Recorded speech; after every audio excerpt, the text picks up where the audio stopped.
Western Washington, a little town halfway between Tacoma and Seattle. And I had a very undistinguished high school career. I think I graduated in the lowest third of my high school class. I had a lot of fun, played a lot of sports and had a lot of fun, and then I was never going to go to any university. I mean, so I got a job in a factory for a couple of years. I won't tell you what we were making, but... Go ahead. I think we'd all enjoy it. Well, we were making earthy boxes. I mean, we made Kotex boxes, we made toilet tissue boxes, and it wasn't very stimulating. And this was in 1942, and the big war was coming on, and the big war was on. And so I said, well, I'd heard that rank has its privileges, and so I thought, I'm going to have to go to college. And so I went to Washington State University, and of course I had to take some entrance tests. And they were in, I think there was spelling, mathematics, and grammar, and I flunked all of them. And so that means that I had a lot of courses that didn't even count. But since the war was on, I thought I took a course, I remember, in camouflage. I thought I might need that. And I signed up for wildlife management. And I don't know why. Maybe I thought being out in the woods was a fine thing to do. So I was downtown in Pullman, and I'll say Pullman is a town out in the middle of the wheat fields. It's really isolated. In fact, people have said it's where elephants go to die, but I'm not all that sure but on that. But anyway, I was downtown and buying a few six-packs of beer, and a friend of mine said, hey, John, he says, what's your major? And I said, wildlife management. He says, wildlife management? Do you know they're taking all of those wildlife management students into the Army at the end of next semester? And I says, wow. Well, at that time I was going with my wife, present wife, and things were, shall I say, heating up a little bit. And in the big war, you know, everybody's going to go in. I mean, so I knew I was going to go in, but he says, if you sign up for pre-veterinary medicine, you might be able to stay one more semester. And I thought, I said, what's a veterinarian? He says, don't worry about it. Just sign up pre-veterinary medicine. So I did sign up pre-veterinary medicine. And by God, at the end of the semester, and my draft board was very, very, I don't know what they were thinking of, but they deferred me. And then I got into veterinary school as the 17th alternate. 17th alternate. This is impossible for anybody to believe nowadays because it's tough to get into veterinary school. So here I am in veterinary school, and I can remember then they put us in the Army. And it was called at that time the Army Specialized Training Program, or ASTP. Now we're marching back and forth to class. I mean, showing my leadership ability, they made me the freshman section leader. And so we learned songs, we know, things like Take Down Your Service Flag Mother, Your Son's in the ASTP, and things like that. And then we're living in a fraternity house there. They put our whole freshman class in a fraternity house. And being the section leader, I was supposed to keep all of the cadets, that's what we were called, in on Saturday night, on Friday night, and whatnot. And here we are at Washington State at that time. There's a few 4Fs, and we had these Army specialized training units, and not many of us, and 7,000 or 8,000 women running around the campus. Well, how can you lock up a bunch of young studs up into a fraternity house? And then I can remember the sergeant calling me down and says, Cadet Gorham, some of your men are sneaking out at night. And I says, oh, c'est la vie. Well, anyway, that was, we were in there for a while. The idea was that they'll put you in the Army, and then you'll give you the training, and then they'll take you as a lieutenant when you get out. But then they decided that, well, why are we paying these guys to go to school? We'll take them anyway when they get out. So then they kicked us out in a year and a half or so. But let's see. Well, anyway, when I got into class, the anatomy class, I can remember, it started out with a couple of bags of bones. I mean, we had a burlap bag of cow bones and a burlap bag of horse bones.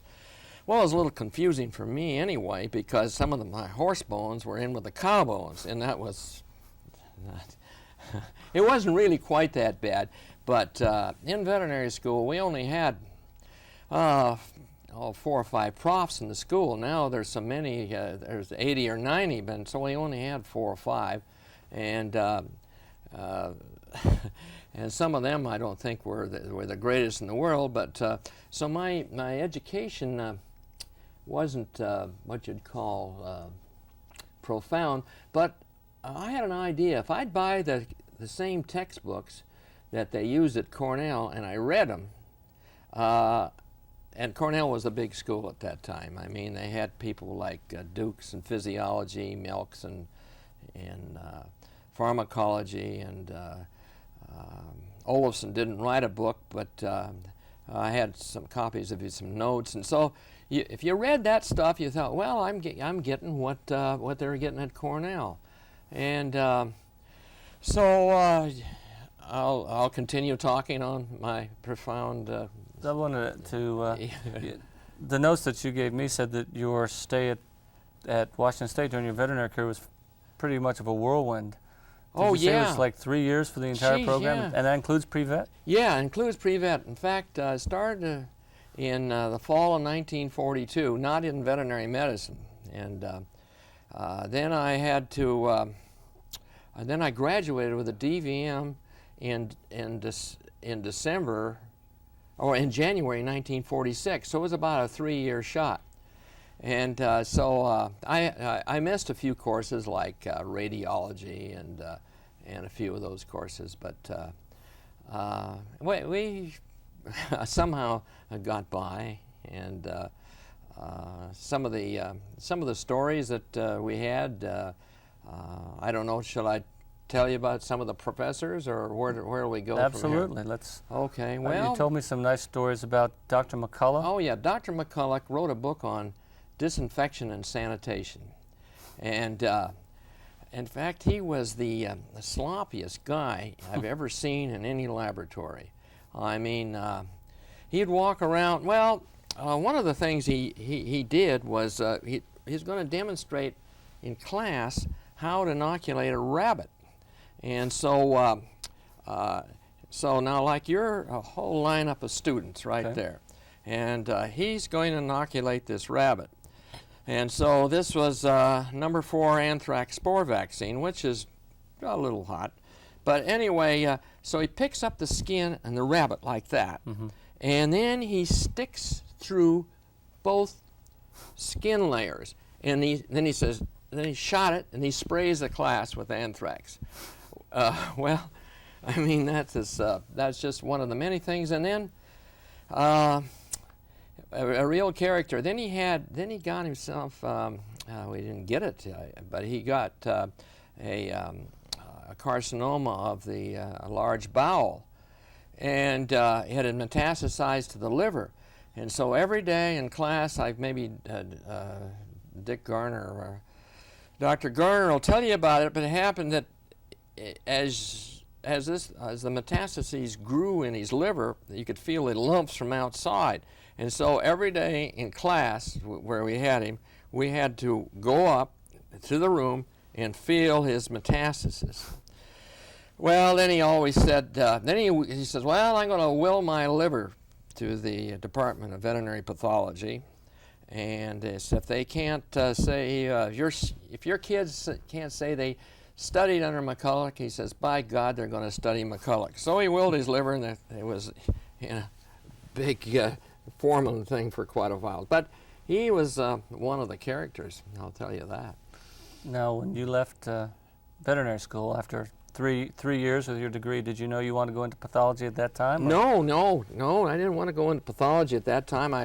I decided, I thought, well, gee, well, they gave me a job in the clinic, which was really quite a mistake for them to do that. But so I had some, I can remember some of my cases.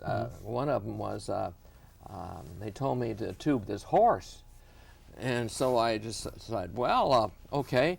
So I got this stomach tube in the horse, and I kept poking it down, and I tried to feel in the jugular groove. I said, where in the hell is that tube? And I couldn't feel it, and it was going in. And then, lo and behold, it came out the other nares or nostril. So here's this horse with a tube coming down both. The head of clinics, Dr. McCoy, who was one of the good ones, he just shook his head, and how could anybody do that? But I'm pretty quick to pick the pencil up and write up a case report, but I've never seen anybody do that, ever. You didn't mark down the technique for No, I didn't mark down the future technique. generations. Then I think another story when I was in veterinary school, or in the clinic, this horse came in and he wasn't eating. And so very professionally, I was just got a brand new DVM, and I thought, well, we'll just palpate this horse and see why it wasn't eating. So I had my hand up the rectum of this horse and looking around very astutely, and if you got long arms, you can feel the right kidney. And of course, I could never feel anything. It was just like opening up the window and throwing your arm out. It's just, there was nothing there. And then McCoy walked by, this grand old clinician, and took out a piece of wood that got stuck between the upper and lower dental arcade, and that's why the horse couldn't eat. Because he just couldn't eat with a piece of wood in there. But I often wondered what the horse thought. But most of my cases were going to pathology anyway. I mean, they were dying, so they said, Gorham, we're going to transfer you to pathology. And so that's when my my career in pathology started. Yeah. And that was what year? Oh, that was about 1948 or somewhere along in there. And so this is your silver anniversary in pathology. Yeah, silver anniversary. And then there was a guy, Don Cordy, came in from, he was a pathologist in the China-Burma India Theater, and he came into town, and he had a tremendous influence on me. And he was a well-organized guy, a very sharp guy, and I think an awful lot of him to this day. Yeah. I know a lot of people do. Yeah. So then you were at Washington State. You just transferred to pathology, and he was your professor now. Yeah, that's right. In fact, at that time, there was just Cordy and myself, and I was working on a master's degree, and we had one technician, and she kind of helped out in the lab, blood and urine and whatnot. So that we didn't have very much, but now they're like every veterinary school, the pathologists are crawling out of the woodwork. I mean, they're everywhere. I mean, but at that time there was only a couple of us around there. But so I took a master's degree. And in fact, I have the first graduate degree from Washington State University. Interesting. That's the first one. And then of course, it's increased by astronomical numbers now, but I was the first one. So then you left Washington State and you went to get a PhD. I actually, accordion, I did a couple of things before I left. One, on part of my master's degree, I thought, well, let's give some mink salmonella and see what happens. And so this is my first experiment. And so I had two groups of mink, and one group I fed salmonella in culture, and the other group I just fed the broth.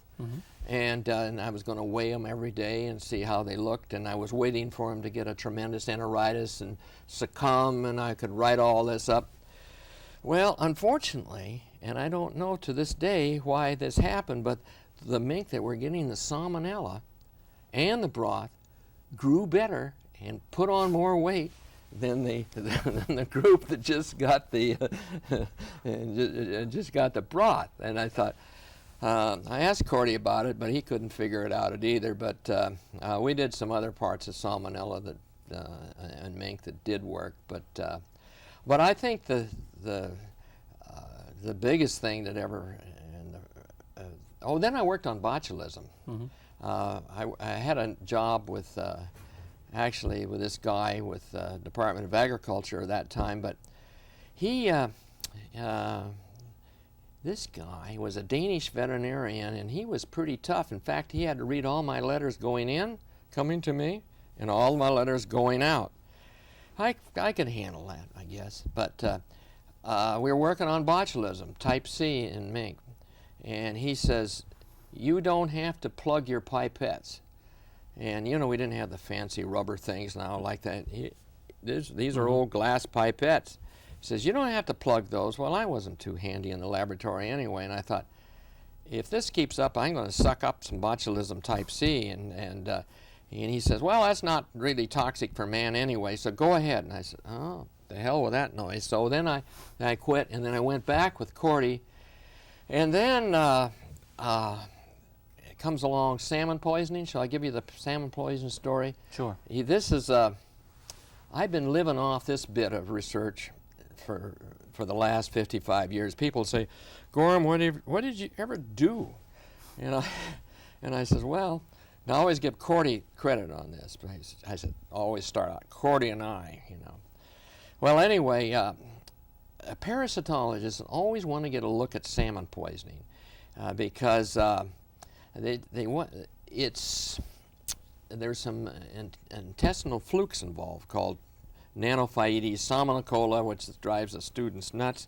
But this fluke occurs in these cases, and these dogs will die in about 15 to 20 days. And so here we have a fluke that causes a disease, so that this and kills them. Well, the parasitologists are really nuts about this. So Henry Griffiths comes in from Ontario, and he says, I want to get a look at this. And so I got 3 foxes together and 3 dogs or something like that, and I got some fish, which are part of the life cycle. They have the Metacicaria. It's all in the textbooks, folks. Right. And so I fed them this, and they promptly died.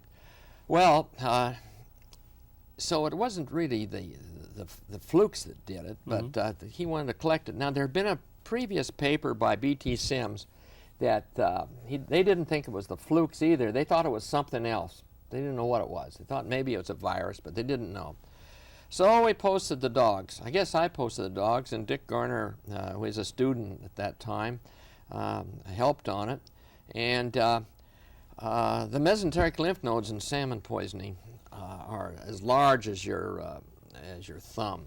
So I put them in formalin, and our technician, which we know we only had one, she got around to sectioning those lymph nodes about 8 months later. It wasn't a big case coming up, and then so Cordy got. Now this is where old Don Cordy comes into the picture.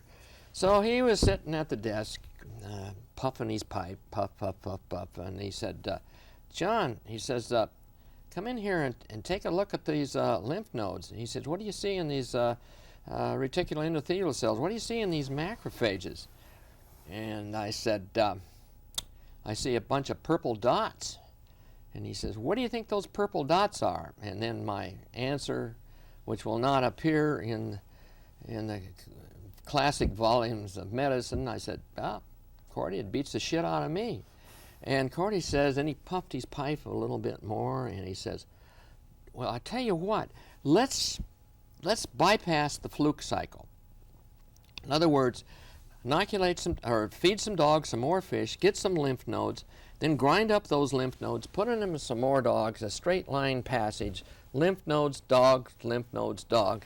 And so we did that a few times, and It was published in the Green Journal, American Journal of Pathology, and I've been living off that work for the last 55 years. And, I've looked at your resume, and you've done far more than that. Oh well. Anyway, then we did a few other things with salmon poisoning, and then a real character from the Rocky Mountain Laboratory. Now, Bill Hadlow, whom you've got to get on this series someday, and I'm going to tell him that I'm on tape saying that one of the really fine veterinary pathologists of all time. I mean, he's one of the good ones. And anyway, he worked on salmon poisoning over at Rocky Mountain Laboratory, but he worked with a guy by the name of Cornelius Phillips. Cornelius is one of the all-time characters, and he said, well, I wonder if this is infectious for man. So what he did is he got some fish from the same place I did, and the metastacharia are in the kidney, and then it's loaded up in there. So he fed some metastacharia to, or the kidneys of a salmon to a couple of dogs, and then he ate the other half. Well, the dogs died, but he got a fluke infection. But not a overwhelming one, but he got a few flukes in there, and I says, Cornelius, what the hell happened to you when you ate that fish? And he says, oh, on about the 13th or 14th day, I passed a little flatus, but that was all right. You know, that's what you did that in those days. I mean, absolutely. Yeah. Well, how does research back then? I'm sure in a thousand ways, how research back then differs from what we see today. Well, in my case, it was like a kid in a candy shop. I mean, it's like some of the people in diagnostic laboratories today, but not really. You could work on anything you wanted to. My projects were all-encompassing. It was diseases and parasites of fur animals. Well, so you just shopped around and skimmed the cream here and skimmed the cream there, and never really did anything incisive. That you didn't go down a research line like you have to today.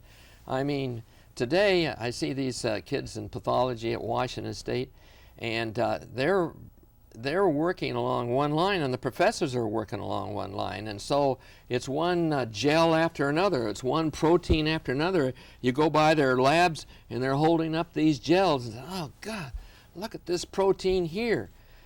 Well, that actually that's the way it's got to go, and because they got to work along one line to get an NIH grant, and you can't shop around like I did and get an NIH grant. In fact, a guy told me I've been turned down twice for the National Academy of Science because I dinked around too much. I never went down one line. I went all across the boards. Well, that's beside the point. At least I got, they put my name in. That's somewhat of an honor. How did you fund your project, your research projects? Well, I back funded in the the projects in those days because the old Bureau of Animal Industry had a little money. I mean, we had very little money. In fact, when I traveled to the Chicago meeting, I had two suitcases, one with food in it and one with my clothes and data in it. So I'd get in a compartment, and remember one time a porter asked me, he says, are you in there, son? And I was working on my talk, eating, and I never came out. Had a John in there. But in all seriousness, I think that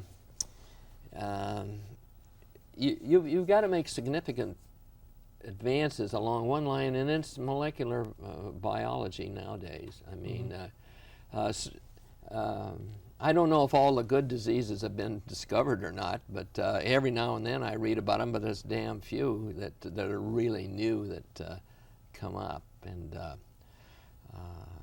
so then I went to Wisconsin, and I worked on canine distemper, transmission of canine distemper, which is it's a good thing to work on a PhD because if your transmits by that route, well, it's positive, and if it doesn't, it's negative, and it all goes in your thesis, one way or the other. But now this is where you tried the ocular inoculation of dogs for distemper? Yeah. Dick Ott, myself, we were we tried to, we thought, well, maybe we'll just drop the egg-propagated distemper virus in the eyes of these dogs. And also we dropped it in their nose in another group of dogs. And so we thought, well, that's pretty smart thing to do, because then a veterinarian doesn't have to inoculate them, and maybe people don't like their dogs inoculated. And it was a litter of black labs, and there were 11 of them, and all 11 of them came back with distemper, with chewing fits, like that. And you do that very well. I do that very well. Could slobber a little bit more, but anyway, I know you're an ex-practitioner, and you know what I'm talking about. And we thought, what? Why in the world did they? They should have been immunized. And so we ran some experiments in ferrets, and we showed that there was a blocking effect with maternal antibody. However, that paper, where it should have been, it's buried somewhere. But at the same time, Jim Gillespie and Baker at Cornell came up with their nomogram, and did a really great, sophisticated piece of work showing that maternal antibody would block early distemper vaccination. But they used to kid us from Cornell. It says, "Geez, you're out there and working on all these things, but you're using ferrets, not dogs." I said, "We couldn't afford to have dogs like you get, but I better get in here that Cornell that's where the work was done. We just did a little piece showing it blocked in ferrets, but the idea was the same." Well, you know that I have an interest in ferrets and the other mustellas, Yes, and right. you've worked for so many years with mink. I've never had that opportunity. What's it like to work with mink? Mink? Well, if you pick up 10,000 mink, you're going to get bit 10,000 times. So you got to have some gloves to carry them. But mink it's a great animal to work with, because one you get 7,000 or 8,000 mink on an acre of ground, and those mink farmers keep very good track of the genetics of these animals, and that's why we published quite a little bit on some of the genetic diseases of mink. But and then the competition isn't much too, as far as the competition, as far as the other people working on it. There was just a guy in the Soviet Union, and a guy in Norway, and myself. I mean, 3 people in the world working on the diseases of the whole thing. So no wonder I could publish a hell of a lot, because there wasn't much to as far as the competitive aspects of it. But it was fun, and I always say that I inject this now that research has got to be fun. I mean, Absolutely. If it's not fun, go out and sell insurance or sell real estate and make some money. And but so it's always been fun to come to work, and we've talked about that. You feel the same way, and so these diseases just happened, and another early condition that we worked on was, and also Bob Leader, who recently passed away, worked on what we call, that the mink farmers call at one time, yellow fat disease, because these young mink or kits in the summertime would die of they would eat pretty good, but then you'd find them dead. Open them up, and all the subcutaneous fat and visceral fat was yellow, and so the mink farmers call it yellow fat disease. Well, now this was a real problem, and because there was about maybe $1 million worth of mink in the Seattle area alone. They were dying that. And I remember I went to one mink farmer, and he says, he had asthma. And he says, "Hey, Doc," he says, "I know what the cause of this yellow fat disease is." And he had this aspirator, he says, "Well," he says, "I put a lot of wheat germ meal in the diet," like that. And he had goats, and he had them in his living room, and the goats had fleas, and I was anxious to get out of there, but I never paid any attention to that guy. Then later on, I got a pile of reprints And research is luck. A lot of it's luck. I have to say this, that the way to get research done is to have bright coworkers and have serendipity and have a bit of luck. Louis Pasteur says accidents happen to the prepared mind, but I think that's bullshit. I think it's better to be lucky than good, or better to be good than lucky, or vice versa. But anyway, I had this pile of reprints, and some guy in Denmark was feeding cod liver oil to rats, and the fat was turning yellow. And so we got onto this vitamin E thing, and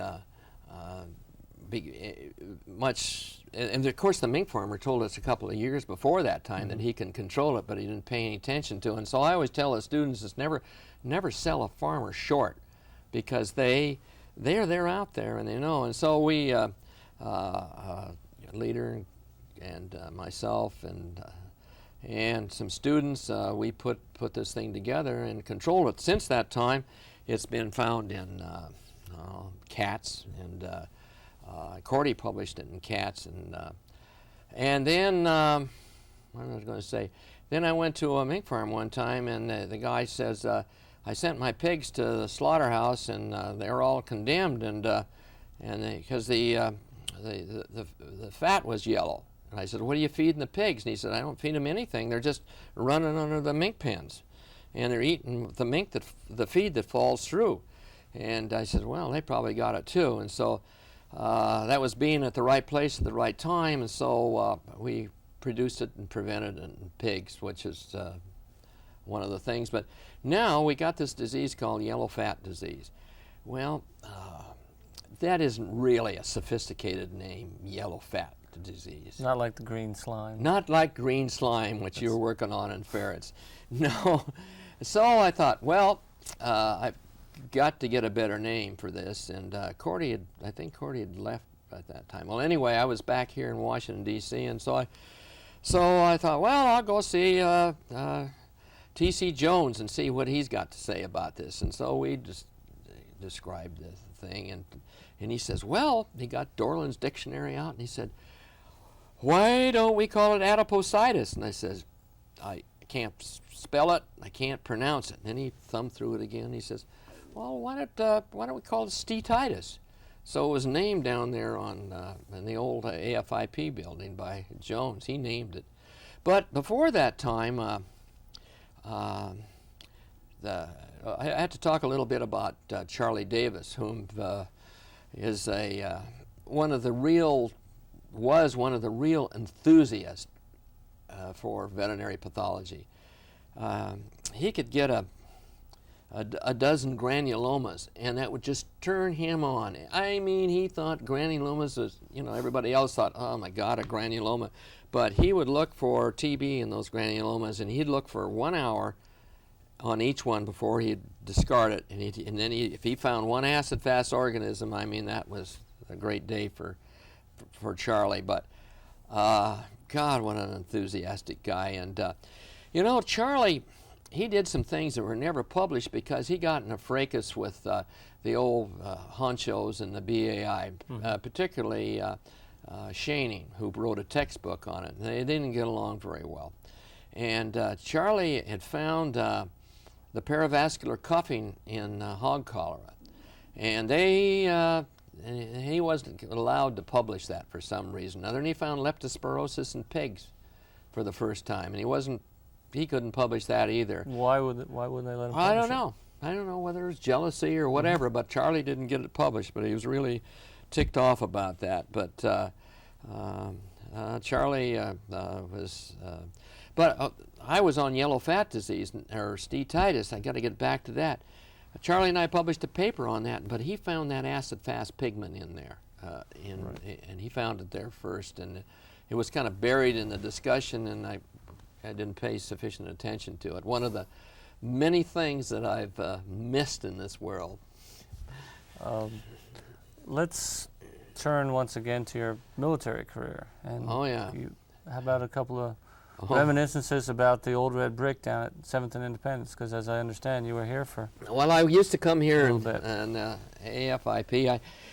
I felt so I felt so damn bad, you know, that since I spent the war in Pullman, I mean, I thought going to veterinary school, I mean, of course, the Japanese never took Pullman. I mean, but anyway, felt so bad about it, so I joined the, I got in the, Cordy said, you better get in the reserve. So I got in the reserve, so I used to come back here and at the AFIP and rub elbows with some of the greats like Fred Maurer and Charlie Barron, and I can't think of the rest of them, but they were here, and Bob Crandall was a young guy here, the guy that first characterized feline rhinotracheitis. He did that when he was here, and he did several other things, but it was very good training to come back here. What was the department like back in the old red brick?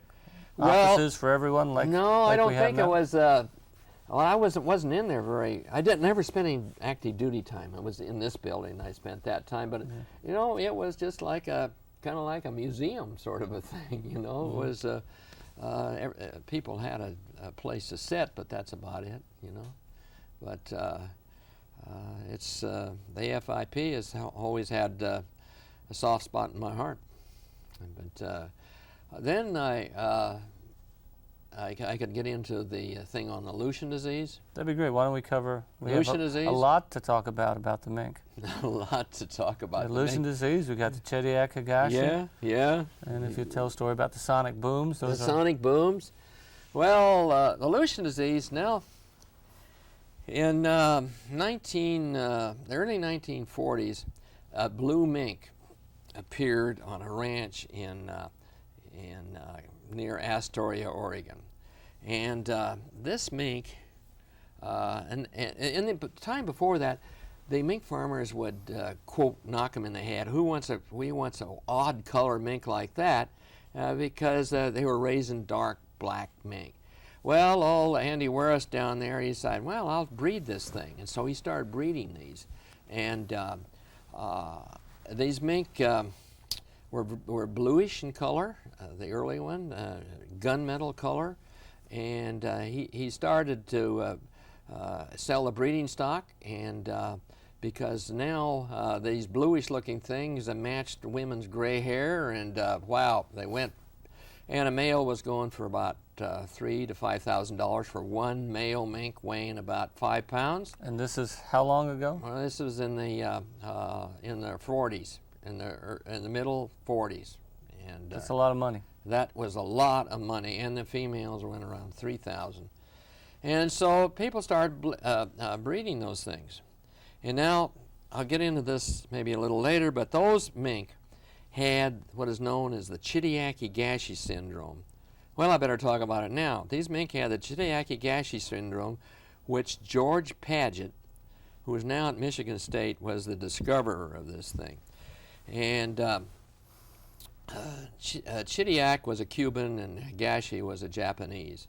And George, we didn't know why the blue mink were so susceptible to Lucian disease. We didn't know that, but they were, because the black mink weren't dying of it at that time. So George had this big piece of butcher paper, and anything that any white cell that had any sort of bodies in it, Heinz by or whatever, any bodies in any blood cell was down one side, and the disease was across the top. And George was kind of a cocky little fat guy, and he says, "All right, those blue mink are dying because they've got the Chediac Higashi syndrome." I said, "Well, come on, George. We can't even pronounce it." He said, "Nope, that's what they got." And so, well, I'll bet you all a beer about this. And so we immediately took him up, Jim Henson and Preer out there, and the rest of us. And by gosh, that turned out to be the Chediac Higashi syndrome, which occurs in about 8 different animals now. Mink was the first one in animals. Of course, Chediac Higashi syndrome was in man. Sure. In man, and it's characterized by partial albinos. The hair is partial. It isn't it's kind of diluted pigment, and their eyes are they're red reflex. You can see there's lax pigment in the retina. You can't see that, and the key thing is there's these greatly enlarged lysosomes, which are full of enzymes, and they don't function in the phagocytic cells. They're just like a big pile of rocks in there. Instead of getting over there into the phagocytic vacuole, they go over there and sit there, but they won't fire their enzymes in. And so these mink will die of abscesses, pulmonary empyema, and Aleutian disease. I don't know how that works with Aleutian disease and these phagocytic vacuoles, but there's some mechanism there. So anyway, now we're back to Aleutian disease because these blue mink are dying. Now they're coming in though from everybody because they're worth a lot and lots of money. And so so you posted them, and it was called Aleutian disease because it appeared in Aleutian mink. Now, Aleutian mink, Andy Waris named them Aleutian mink because they looked like an Aleutian blue fox. So that's how they got the name Aleutian mink. So it's called Aleutian mink disease. And then the mink farmers also called them one-year mink because they were always dead at the end of 1 year, or mouth bleeders because now we know they had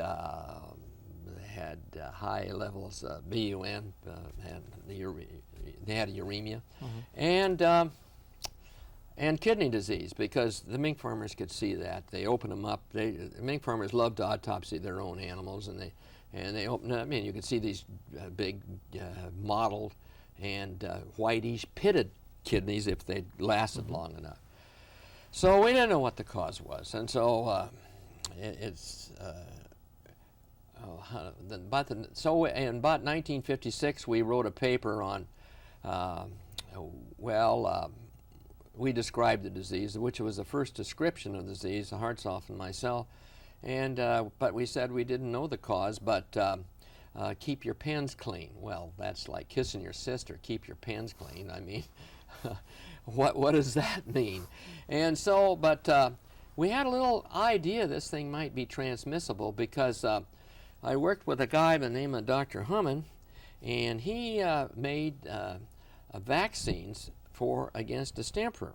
And the way he did that, he'd go to a farm that had an outbreak of distemper, get their spleens, you grind them up in a Waring blender and make a 10% suspension and toss in a little 0.4% formalin, and then it was my job to shake the bottles every day.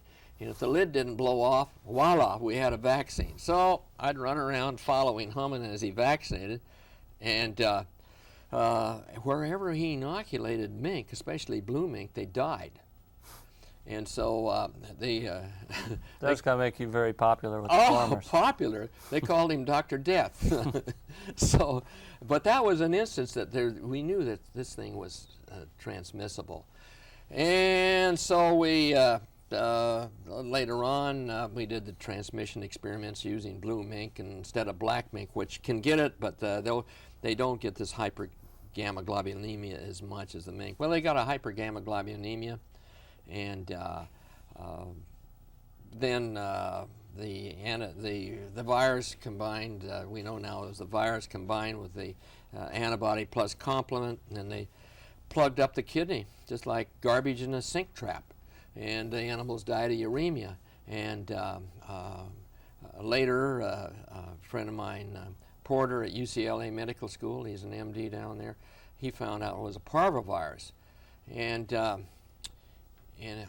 I said, how'd you culture that? He got it in cell culture, and he said, I put it in cat cells. And I said, put it in cat cell? I've been using cat cells. And then he said, what temperature did you use? And I said, 37, like all good people do. And he says, you should have turned the temperature down. I said, yes, I did. I turned it to 35. And he says, yeah, but you didn't turn it to 32. I said, what do you mean? Who turns it to 32? Well, he told his technician, he said, the weekend, he says, turn the temperature to 35, but she made a mistake and turned it to 32 and got it adapted. And so that was the Utah 1 strain, and Then later, yes, I do have a strain of mink, Aleutian disease named after me. It's called Gorham strain. Ta-da! So is it acutely lethal, or? No, no, it isn't. It'll kill Aleutian mink, but it doesn't do anything to the black mink. But that is a strain that's used in a CIEP test. But Porter's virus never grew past 10 to the 4, and I kidded him about it because my adaptation went to 10 to the 8, and so we had a very friendly rivalry. But anyway, the Aleutian disease it's got a little something for all pathologists. It's got vascular lesions. It's got kidney lesions and the whole bit. But now the work on Aleutian disease is in the realm of molecular biology, and it's left me. Well, we ran out of money in the studying of it anyway. So that was a story about Aleutian. Hello again. I'm Bruce Williams. I'm with the C.L. Davis Foundation here, and we're interviewing someone who we like to call one of the legends of veterinary pathology, John Gorham. And when we left off at the end of the last tape, we were talking about mink, and as you know, I'm just fascinated by the stories of the mink. How difficult is it to work with mink, at least from the farmer's point of view? Well, if any mink farmer will tell you, if you pick up 10,000 mink, you're going to get bit 10,000 times. So you got to have gloves to. You don't make, unlike ferrets, you never make a pet out of a mink, and they've tried. And then I go back a couple of months later, and the guy's got his hand bandaged up, and he'll say, "Old Adolf bit me," and so they'll always get you eventually. But there are a lot of. It brings to mind one story here on mink, but how about mink breeding? Yeah. I mean, mink are spontaneous ovulators, and they only breed once a year. And if you don't get the mink bred, it costs you $25 to feed, etc. that mink. And so you'll do anything to get them bred. And so there's many things that they've tried, and one of them is to give the female mink a tranquilizer. Well, the male mink won't have anything to do with her. You got to be a head shrink to work with mink breeding. And so they wouldn't have anything to do with them. And then the next thing they would do is you'd put they would put the female mink in a sack and twirl her around like this.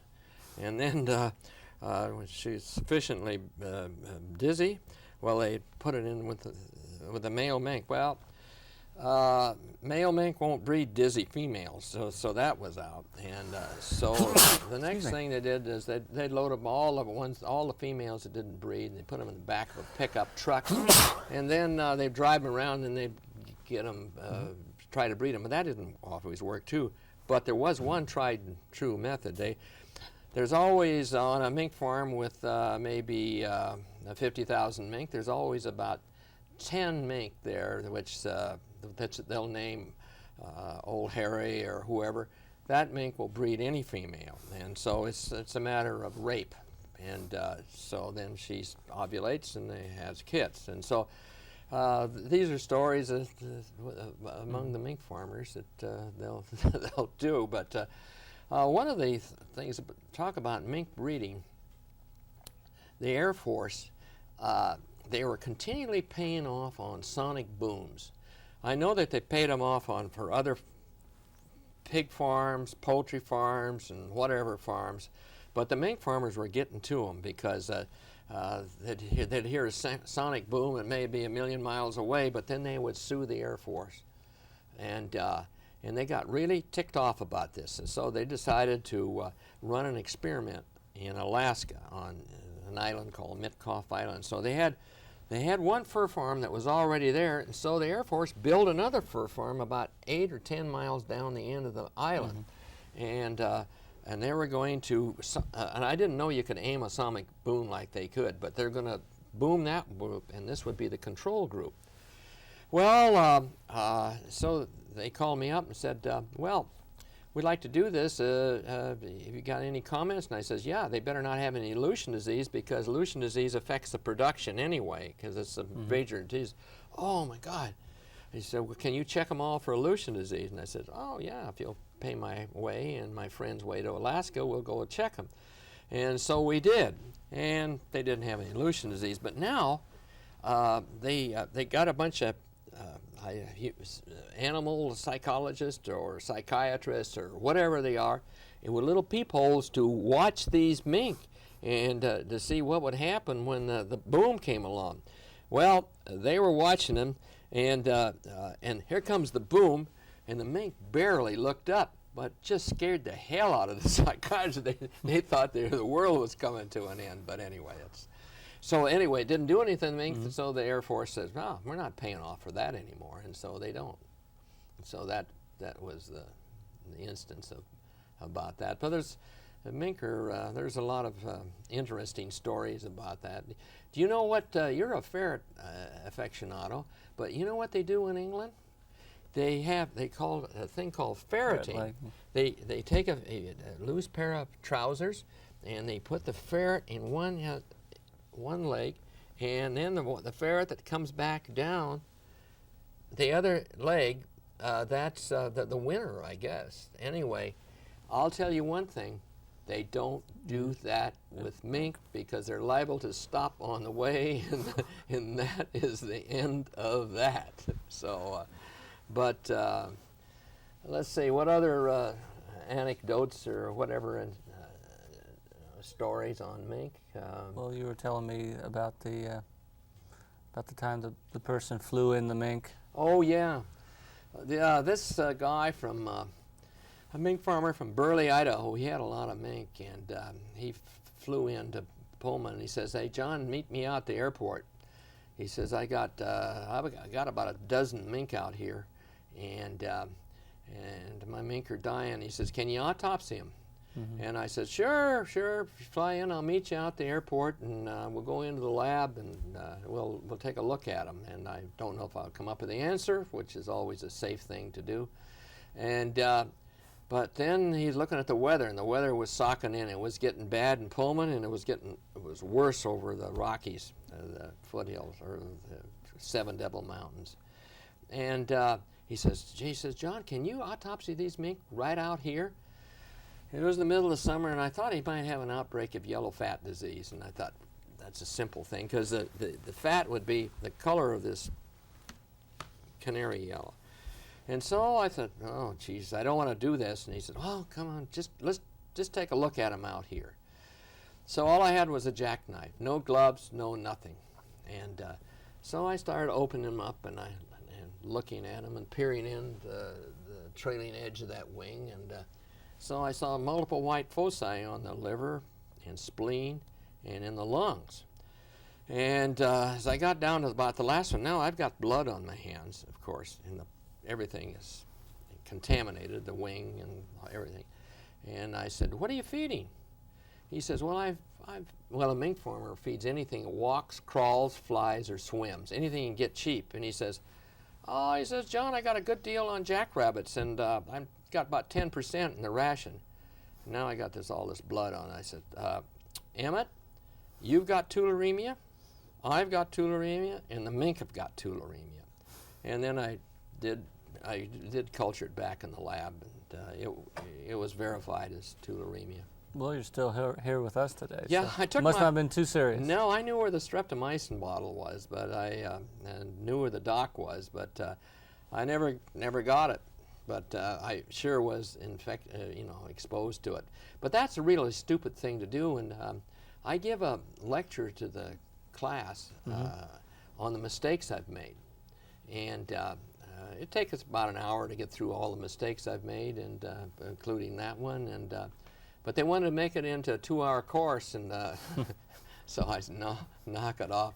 I made some other mistakes too. I'd find that hard to believe. Oh yeah. I made. Let's see, what was another one? Well, this guy had a big outbreak of Lucian disease, and there's a plasmacytosis. And gamma globulin goes 70% of the total serum proteins and all of that. And I said, well, let's put some corticosteroids in there. I don't know who was making it. It's called Asium. And so we put it in there, And for a while, the mink were looking pretty good. And then I went over to see him. He had about 500 mink that were dying or infected with evolution disease. So I went back there later, and I said, "Well, how are the mink doing?" You know, come in there and smile. And he says, "Well, I tell you," he says, "all their hair have fallen out, and their teeth are falling out, and they really don't look very good." And so I probably produced the biggest Cushing disease experiment than anybody's inadvertently ever done. But their mink were going to die anyway, but so he wasn't too unhappy with it. But that was kind of a mistake of doing that. And then another one was where I don't know if it was a mistake or not, but this is where I missed something.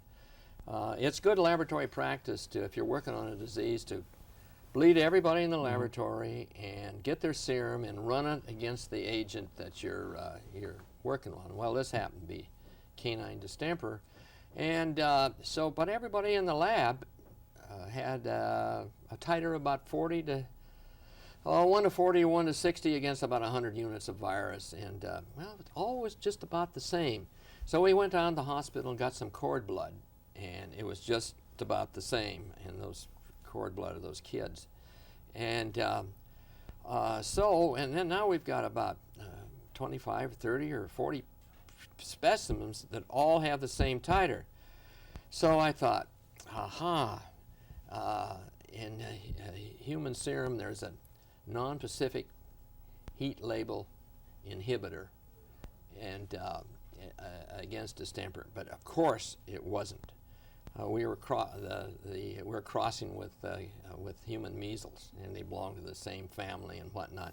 But I always felt good about this. I wrote a review article on distemper, and I put in there, "I mistakenly said such so." But I felt better about that actually than finding it. But it was one of the close things that you miss, you know, once in a while. And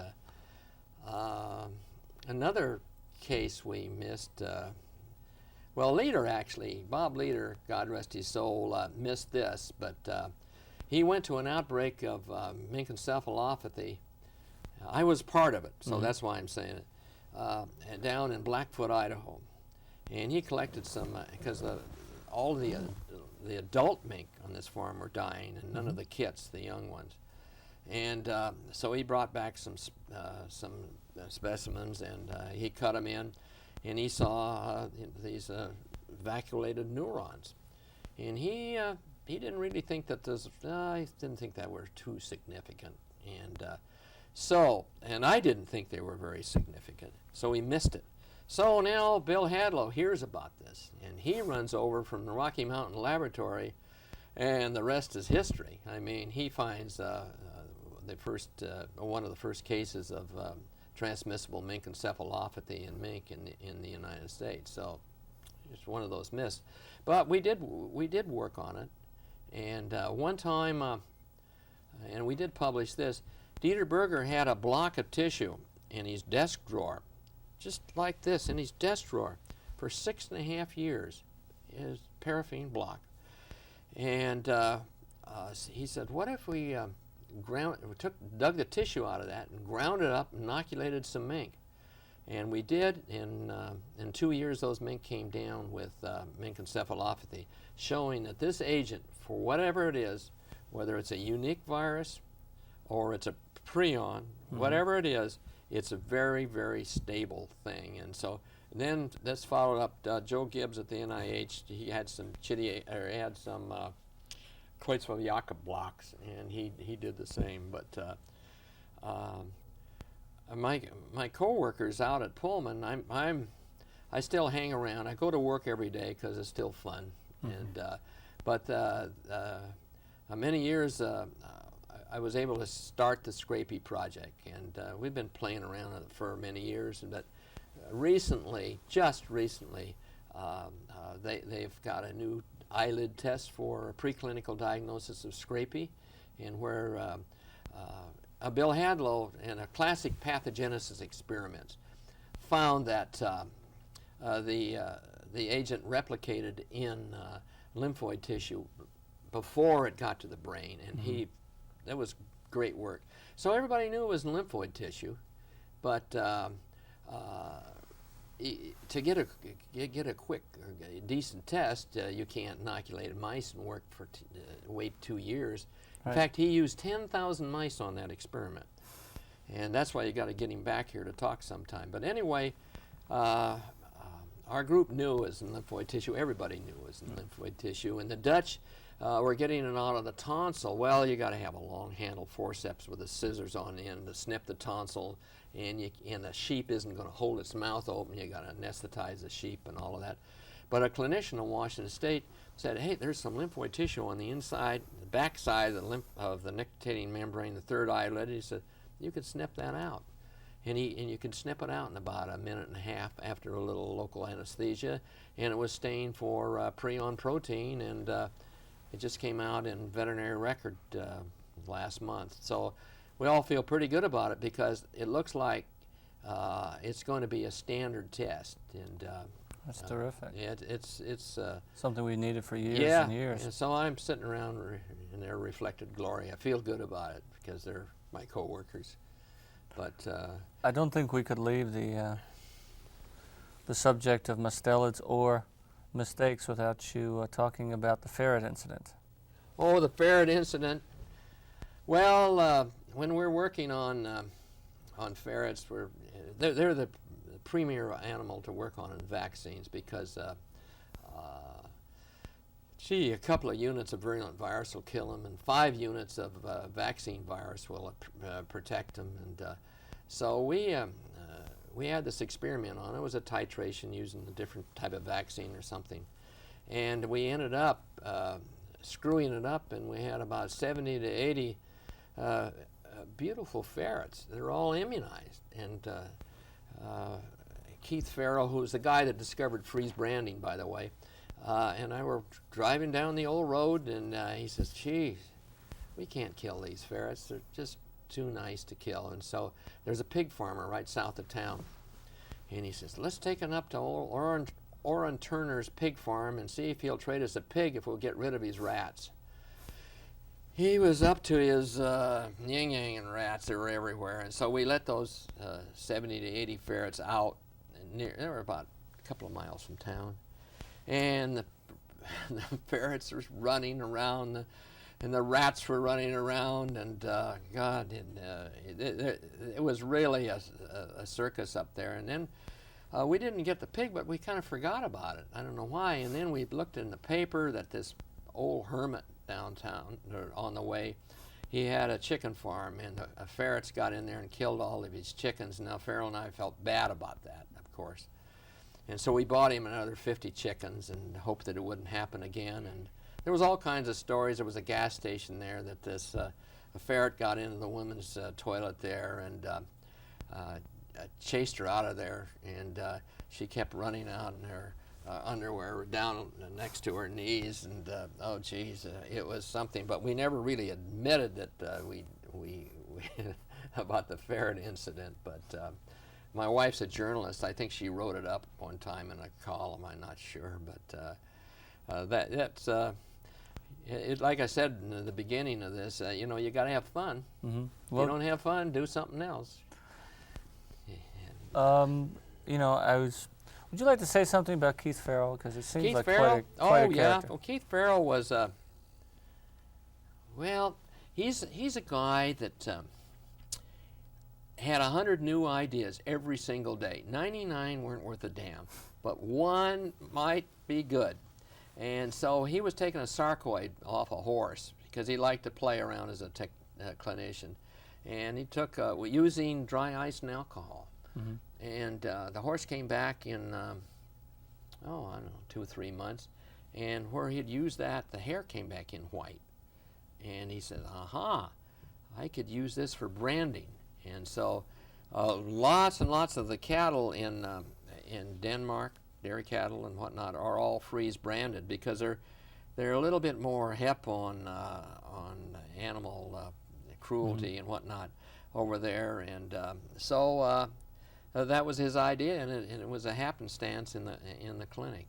I'll tell you about another incident. I am not really a big fan of the Animal Liberation Front and the people for the PETA, People for the Ethical Treatment of Animals. And I hope this gets on the tape, because the FBI told me that the Animal Liberation Front was they're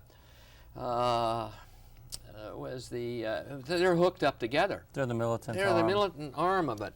So they got into my office, and since I was working on mink, and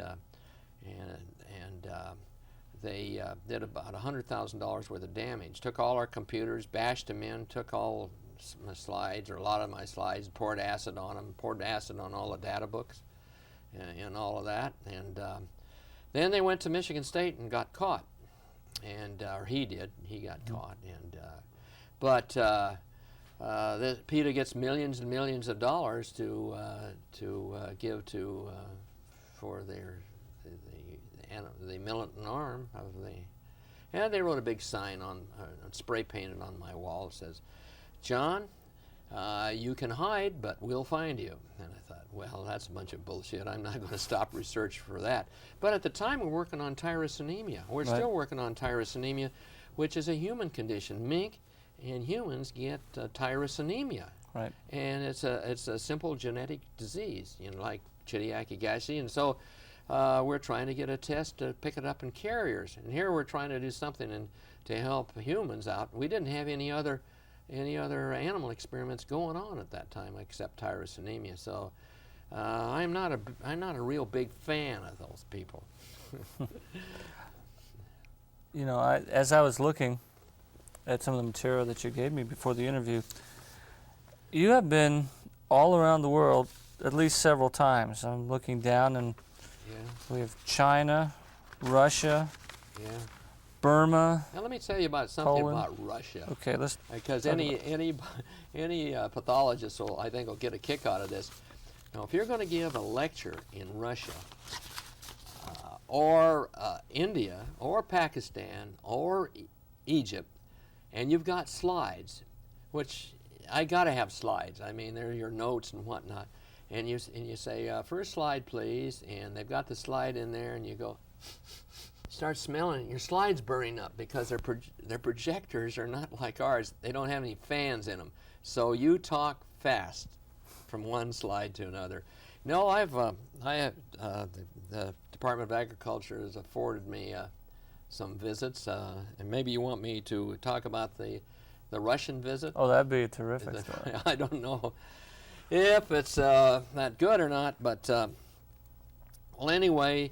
The Russians are coming to the United States, and I got a call from the State Department that says, "Would you pick them up at the airport in Sacramento and show them something about veterinary medicine in the United States, because we've got this exchange thing of scientists." And I says, "Oh, sure, fine." And so here comes the Russians at Sacramento. They're all in black suits, and there's this woman translator, and so I took them first to.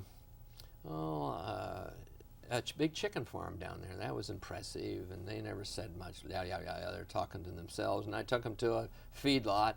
Then I took them to the veterinary school, and even at that time in 1975, it was a pretty sophisticated place. And so it wasn't like any school that they've ever seen.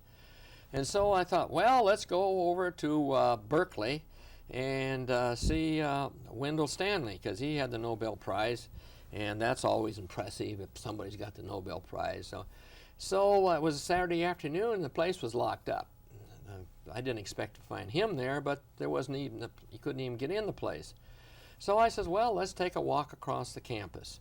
So we're walking across the campus, and now this is in about 1974 or somewhere in there, and there's spray painted on right at their square, Sproul Square, I think, Sproul something.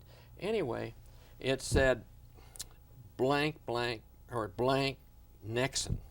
I can't even use that word here.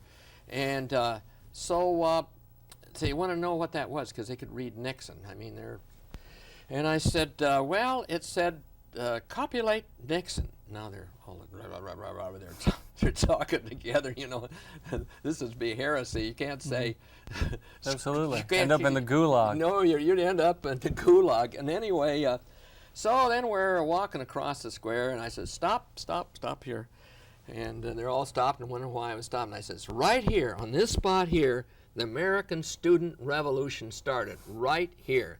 So those Russian vets, they thought, well, that is really something, you know. And now we're going to go across. I got to get them back to the plane the next morning, and so we're going across the Bay Bridge there, and well, the bridge from over to San Francisco. And so I said, well, let's get something to eat. And I said, you want some Russian food? There's a Russian hill over there. Oh no, we don't want any Russian food. So I thought, I'll take them down to North Beach. Well, North Beach is sort of a place, maybe even today, that had an unsavory reputation, but I knew they sold food down there. And then I thought, well, I'll take them to a topless, bottomless place. Well, now that was, here I've got 5 Russians and a woman translator, and I'm taken to a topless, bottomless place. Now we started drinking, and they started laughing and all of this, and so I said, well, of course, now when we get to the Soviet Union, I'm going to tell your wives where you've been, and oh, they're laughing about all this. And so then I take them back to the, on the way over from the bridge, I said, there's Alcatraz, and they says, Al Capone's in Alcatraz. And I said, yeah, he was there, but he died. Well, what did he die from? And I said, well, he died of syphilis. That's what he died of. And but anyway, back to the story. And anyway, we got him back to the airport, and they said, okay, your group is going to go to the Soviet Union. And I says, yep, we're coming. And I said, our group does not want to stay just in Moscow. We want to go everywhere. So they took us. I mean, since now I'm big friends with these guys. I bet you are. I'm big friends with these guys. So we took them clear to Alma-Ata, which is not far from Afghanistan, and we went to the Ukraine, and on and on. We went everywhere. We had a hell of a time. But now, 1 month later, I get a call from this is so-and-so from the State Department. Says, Dr. Gorham, I understand you were the leader of the Russian party when they went to, when they came to the United States, and he says, we have their report here. And I said, oh God, they're going to drop me a couple of GS grades for this. And so I said, yeah, what did it say? And he says, well, it was the most informative trip that they've ever had. And I says, thank you, Mr. State Department. I was just looking, are there any of these places that you've been to that you really like to go back? Or any that you would really not like to go back? Oh, I don't know. Any new place is fun.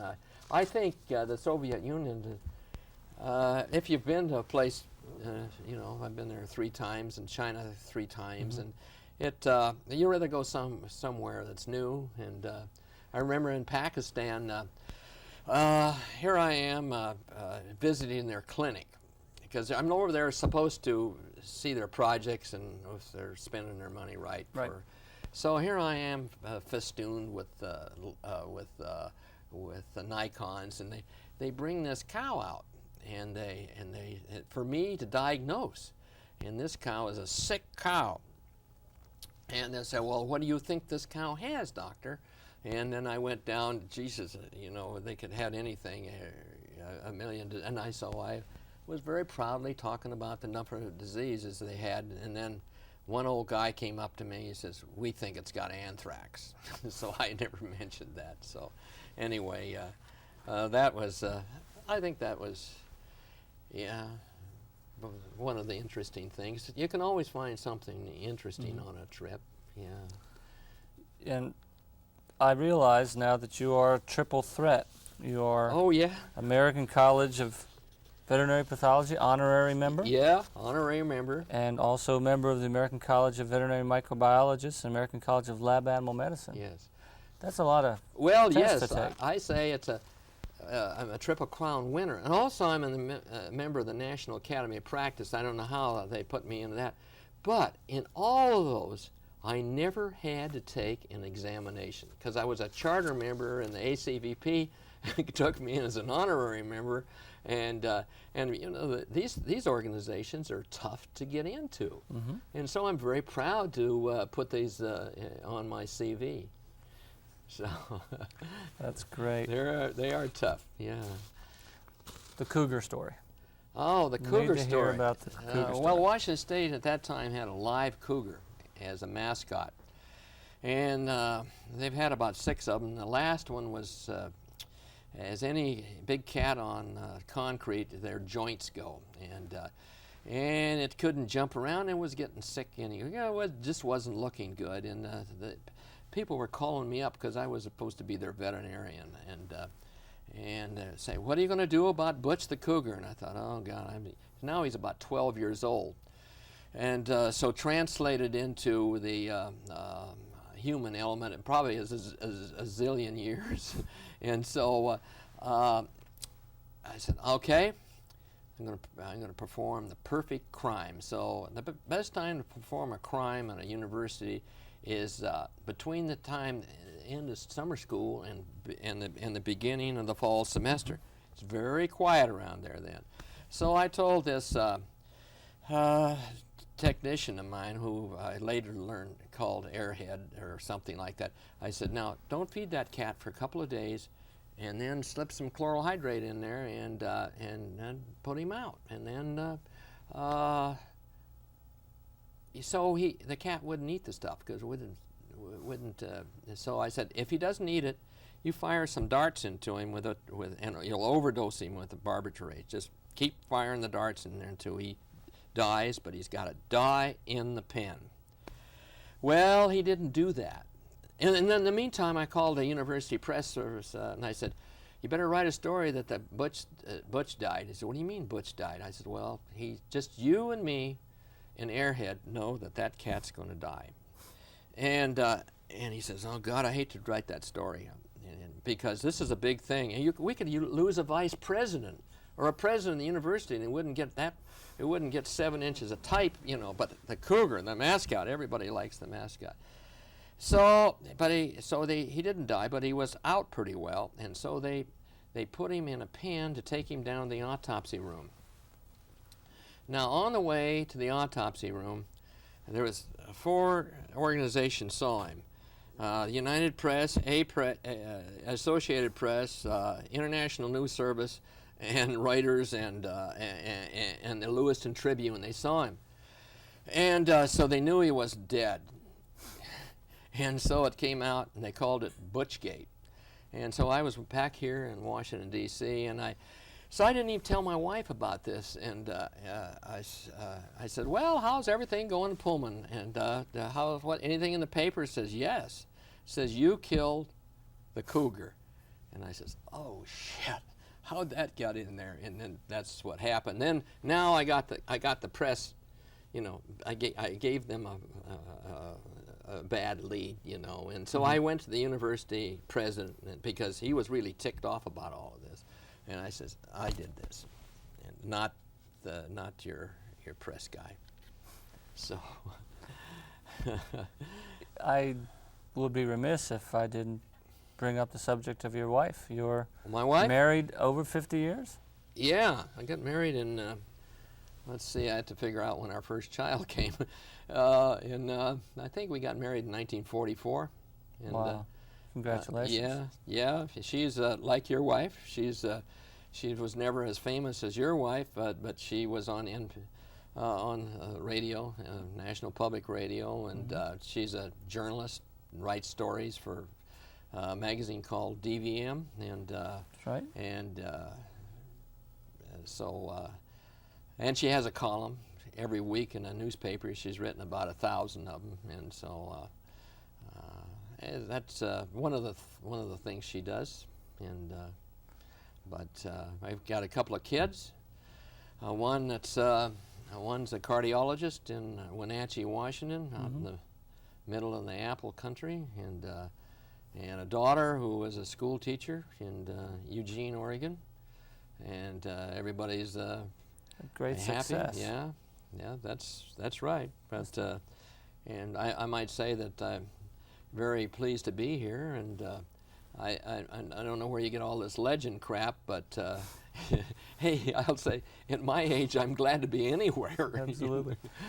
You told me last night that with Mary Ellen being a journalist, and she would often interview people, you had a chance to meet Alf White before he passed James away. Herriot, known but as Alf White. He was a real unique guy. When we got there, that one of his colleagues in the around there died, and he was going. He and the guy by the name of Siegfried, who was really Sinclair, were going to his funeral. And he said, "Well, wait, would you like to have a couple of scotches with us before we get fortified to go to this funeral?" And Mary Ellen and I says, "Fine, fine." And and he opened the closet, and a whole bunch of long-necked bottles fell out. I mean, it wasn't the neatest place in the world. It fell out of there, and I said, "What do you? Oh, you got some bottles you used to dose your cattle with?" And he said, "Oh, hell no, we drank all that." And so he was quite a, had quite a good sense of humor. And Mary Ellen did the interview with him, and it went out over NPR, out west at least. Yeah. Oftentimes when we do these tapes, we have graduate students come in to do the interview. We weren't able to get one this time, but can you give us an idea of some of the people that you have taught that have come through Washington State? Well, I don't know all of them, but I can tell you about Linda Cork. Okay. Linda Cork saw this disease of goats, and they were limping around, and they had some neurotropic episodes, and she told Jim Henson, who was head of the department at that time, that she wanted to work on this disease for her PhD. And she came, and if anybody knows Linda Cork, she came into my office spitting nails, and she says, "That damn Henson he won't let me work on this for a PhD." And she says, "I want you to be my major professor." And I says, "Geez, Linda, I don't know about that at all. I don't know anything about goats, and I don't know anything about neuropathology." She says, "That doesn't make any difference. I want to work on that with you." And then I says, "Well, I tell you what, I do know somebody that knows a hell of a lot about neuropathology." And so I got on the phone, I called up my good friend Bill Hadlow, and I says, "Bill, there's this woman over here who's got this goat disease. It's got leukoencephalomyelitis, and no one over here really wants to work with her. Will you?" "Sure." So she went and worked, went with Bill, who is a premier in neuropathology. Says, I got to say this about it in case Bill never gets here. In fact, and back to Linda. I mean, we've been working on caprine arthritis and encephalitis ever since. It was found by Crawford. It was a retrovirus, and Narayan found it as a retrovirus. And I mean, here's a retrovirus that's causing arthritis and whatnot. And so they've been getting a ton of money on because of AIDS at Pullman. But before this is all over, I got to talk about Bill Hadlow. Sure. He went. He was at Compton, and he was working on Scrapie at that time, and he went over to a display thing that Burroughs Wellcome put on, and I think I got the story right, and there were some pictures of Kuru, and he saw this spongiform encephalopathy, and he thought that was pretty unique, and then he wrote a short note to Lancet and said that he compared Scrapie to Kuru, which is a encephalopathy in the eastern highlands of New Guinea. And Gajdusek saw that, and so he runs down there. I don't know how he got all the TRs to jump in there, and he went down there and got that, and so he started working on that thing. And then he took brains back from those dead Kuru patients back to Patuxent out of here, and they inoculated chimpanzees and all of that. And Joe Gibbs was with him on it. And and Geisha gets the Nobel Prize. And Hadlow, hell, he never even gets an asterisk at the bottom of the paper, and Hadlow was the guy that tipped him off on the thing. Made the whole connection. Yeah, and he's one of the greats. He's on the cover of one of the veterinary pathology journals, I think. We very much want to. Yeah, you got to get him back here. Yeah. He's fairly shy about the camera. He's shy. He is a pretty shy guy. Class outfit. Yeah. I don't know if I know any more stories here. But, I'm sure you always do. Yeah. I'm going to wait when Dick Garner gets in here. We're going to talk about some of the other personalities. Okay. Could you quickly go over your first paper for all of those? First paper? Mm-hmm. You said you were quick with a pencil. Oh yeah. I always say that I published about 600 papers or more, and 590 aren't worth a shit, you know. But there are 10 good ones in there. Yeah, well, that's But the first paper I ever wrote was I was at a mink farm, and this mink farmer said, "I got these mink with big heads." And I said, "Yeah." And he said, "I got some here right now." I said, "Would you want to look at them, Doc?" And I said, Mm-hmm. "Sure." So I opened some, and it was an internal hydrocephalus. And the brain was like a piece of blotting paper, and I said, "Well, how'd you get this?" And he says, "Well," he said, "I know if I breed this male to this female, I'll get a ratio about 1 out of 4." And he had about 60 of these hydrocephalic kits around, and using his breeding records, he figured out it was a simple recessive. And so I wrote a paper for the American Fur Breeder on that. And that was the first Fur Breeder. That was the first paper I ever wrote. And I think that it's just like we talked about before. If you're in a diagnostic lab, or you get a shot at seeing different things, and that's what made it fun. Mm-hmm. And again, the mink farmer, he had the cases, and he knew the genetic ratios on it, and so I just wrote it up. Yeah, I love to see my name in print. Oh God, that was a big thrill. Still a big thrill? Yeah, it's not as much of a thrill anymore. I get more of a thrill out of seeing the papers of my coworkers. You know, like this last thing on Scrapie, I get a hell of a thrill out of that because I hired the people that made the discoveries. A guy by the name of Don Knowles took my job. Works harder than I ever did. He's sharper than I ever was. So I think that's about it. You know, research is fun. How about teaching? Veterinary school has changed so much over the last. Yeah, there's a lot of 30 or 40 audio-visual stuff, and which it should be, and it's. I mean, we have 70 to 80% of the classes are women, and so. Does that make any difference? It makes a little As difference. to how you teach? Yeah, it makes a little difference on the jokes you tell. Okay. Yeah, John King lets you know that. John has told us. Yeah, but on the other hand, there's only a few that don't have a sense of humor, the women and the men, you know, and so it's a little bit different. I don't lecture much anymore, just on spongiform encephalopathies, and a lecture on back of the book diseases, which I talk about. Cyclic neutropenia, how George was looking for another case of Chidiacic ashy disease, and he jumped in a station wagon, went all the way to Los Angeles. They came back with these miserable looking collie dogs, and he took a CBC on the thing, and God, he didn't have hardly any white cells, and he thought, there's something wrong with the diluting fluid, and he bled them again in about 11 days. Gee, they had a high white count, you know, normal, and they were looked pretty good, and that was the cases of cyclic neutropenia that he found there, and we published a little bit on it. And John King did the most. No, John Lund did the most. And then one time over in the clinic, They picked up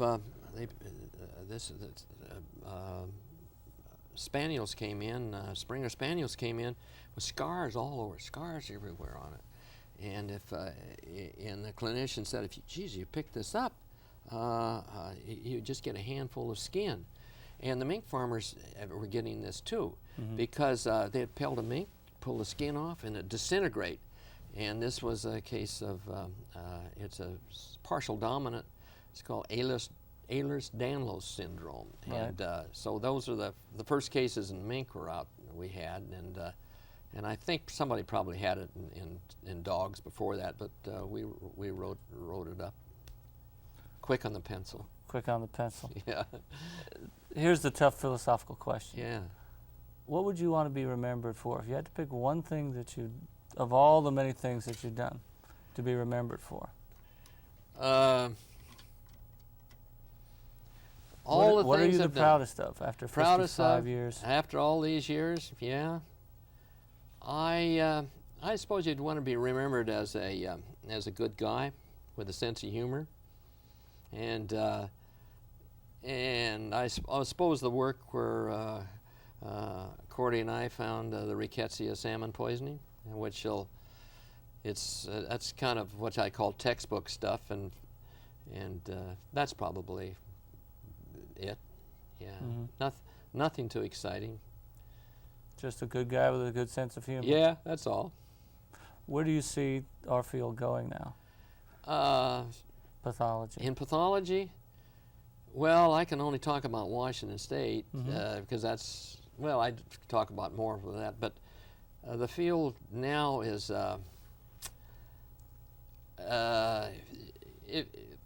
it's aimed for the boards, ACVP, and it's aimed for a PhD out at Washington State.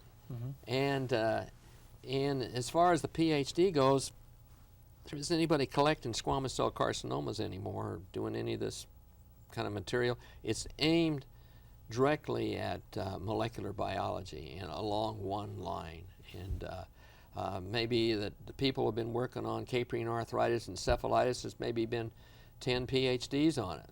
Well, you know that after you described it originally, you know, the goat's got an arthritis and whatnot. And then they know that they've got to publish in that field, because they know when they get out, they've got to seek NIH grants and or USDA grants. It's got to be some pretty sophisticated work to get published, and gee, those people around there, those grants aren't that easy to get. I mean, a lot of people fail on getting them, and so it seems like about half the people in the veterinary school are either have gotten a grant or writing a grant, or the grant's turned down, and it's their life right now. Okay. Well, this sort of brings us to the end of the tape. So I know we're going to come back this afternoon with Dr. Garner and explore a little bit about Pullman and the old days and the AFIP when the two of yours paths crossed. Yeah. So I think at this point I just want to say on behalf of the Foundation, thank you for coming. Yeah. I've enjoyed, it's been a wonderful 2 days for me. And I'm glad we had time to sit down and put a lot of these behind the scenes moments on videotape, because that's why we want to do this. We want to capture more than just what's in Jeb and Kennedy. Well, I was very pleased to be here, and looking forward to talking with you and Dick this afternoon. Great. John, thank you. Thank you. Hello, I'm Bruce Williams from the Armed Forces Institute of Pathology, and I'm here with the C.L. Davis Foundation to do another tape, and we have a special treat today for our Legends of Veterinary Pathology. We're going to do the first one where we actually combine a couple of legends, because they have the same background and many tales to tell about the days back in Pullman. We thought we'd take an hour and put them together and see what happened. And I may lose control of this, but we're going to try and hold on. We have Dr. John Gorham, who just completed a couple of hours of video. Dr. F.M. Garner of the AFIP. And what I wanted to do was, I guess, start back just after the war, where you're coming to vet school and you're already on staff, and just go forward from there? Well, since I was there first, I'll start first, and I met Dick. I don't know. I probably met you in the hall, and we had a pretty good-looking technician there. Was very smart, and I think that's maybe why you wandered into you wandered into my lab. But Dick was obviously a very bright student, and he just got out of the Army. And I might put this in here, since we're in the AFIP, there's darn few veterinarians that have a combat infantryman's badge. And you told me that you weren't the only Washington State student that had that, as far as a veterinarian. Ruck Ennis had one too. Yeah, Ruck was in the class ahead of me. Yeah. So you were a rare bird. But then Dick started working for me. For how much did you get paid, Dick? 35 cents an hour. 35 cents an hour, and all the alcohol you could steal. Well, now I didn't know you were counting it. I didn't know you had it measured. I was measuring it. Yeah, okay. Now, what were you doing for 35 cents an hour? The grand total, 35 cents an hour. Well, just about anything around there essentially was this salmonella survey that we were doing, routine salmonella survey on all the dogs that came through the clinic. Necropsy room or in for treatment, clinical aspects, and I would either get feces in some manner or another, and then or on necropsies we'd take them from the cecum. For some reason they seemed at the time that's where they resided in the clinical cases. And so I think I went on for about 3 years. Oh, I think, yeah. John. Yeah, we had dog shit there for many years, and we finally published it. What was the percentage of those dogs out in the boondocks? It wasn't very high percentage. Oh, it's real low. I think it was. We only had about 8 or 10 positive findings of about 600 dogs. Oh yeah, and you were a very good microbiologist. You knew to cool off the inoculating loop. Yeah, and we couldn't afford anything. I mean, we had SS plates and McConkey's plates. That's the only thing we could afford. And you at 35 cents an hour, and so we published it. And like you said, there was about 8 or 10%, or 8 or 10 dogs out of 600 were positive, and then we thought the thing got buried in the literature until you saw Glenn Cantor. Out there. Right. Yeah. Well, this is from what they were feeding these dogs up there in Alaska, wasn't it? Yeah. They were getting offal and what else? Yeah, I don't know, but the sanitation among those dogs in the Iditarod was not very good. And gee, I think he was up to 80 or 90%. Yeah. And he met me in the hall. He says, you know, that I referred to your and Garner's work, and I said, what was that?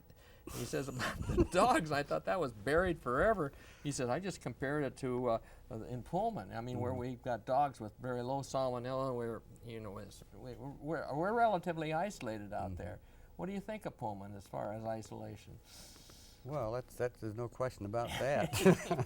I can remember my wife and I driving in there into that town from, we'd come up from California, to go back to school, and we just dropped over that little hill, we come down from Colfax, turn off the Colfax Road, and you drop down, and hell, it was about 3 blocks long was the town, and I thought, oh boy, this is something.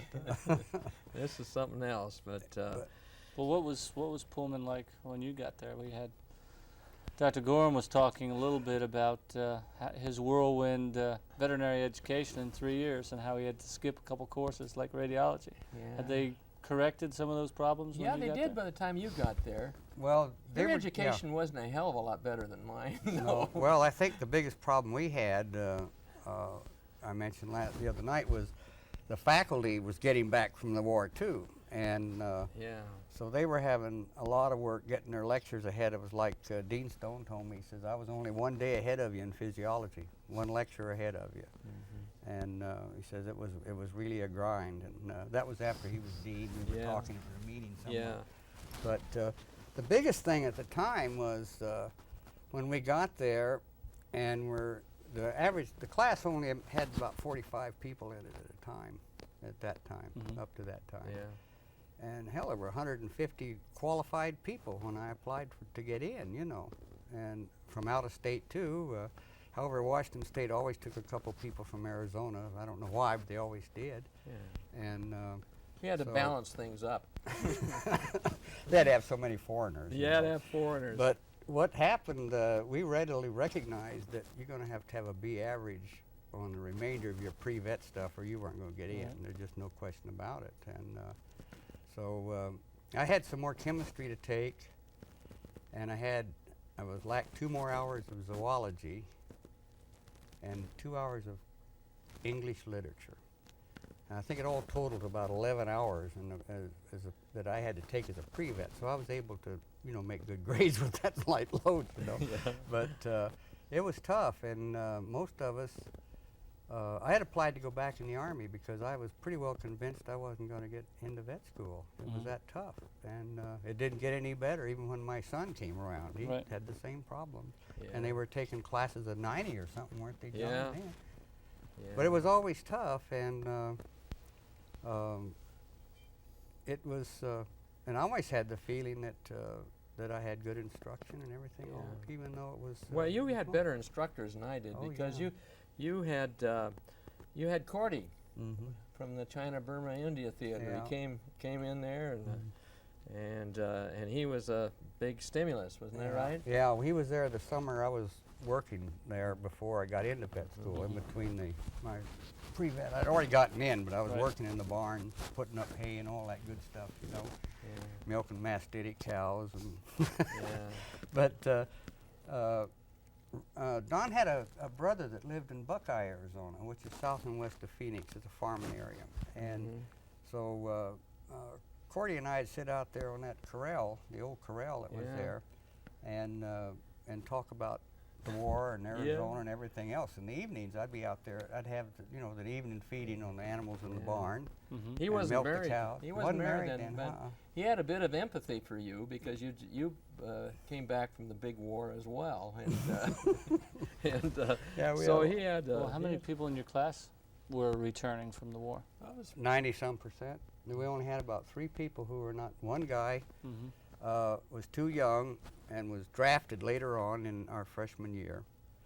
And there was, I don't remember Berger Keats or not. Berger had fallen off a tractor out there and broken a leg and was lame, so he was 4F.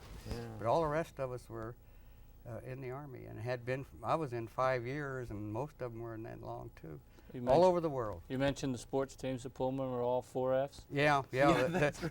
Remember, the funniest part we used to laugh about it was the quarterback was 4F. He was from Walla Walla. He was 4F because he couldn't get his arm up higher than that. This is the guy was the quarterback. But hell, he sure could lateral. Oh, it was something else. But yeah. But you know, that school probably changed overnight because those of us who got back there in '45 were all what we call high point people. These were the people who had combat time and decorations and long periods of time. And it was given on a point basis. And so that's what came back first, you know, and they hit that, just a deluge of us in 1945 there. And it was kind of interesting. It was a different campus life entirely. But I think we... You're a little older then.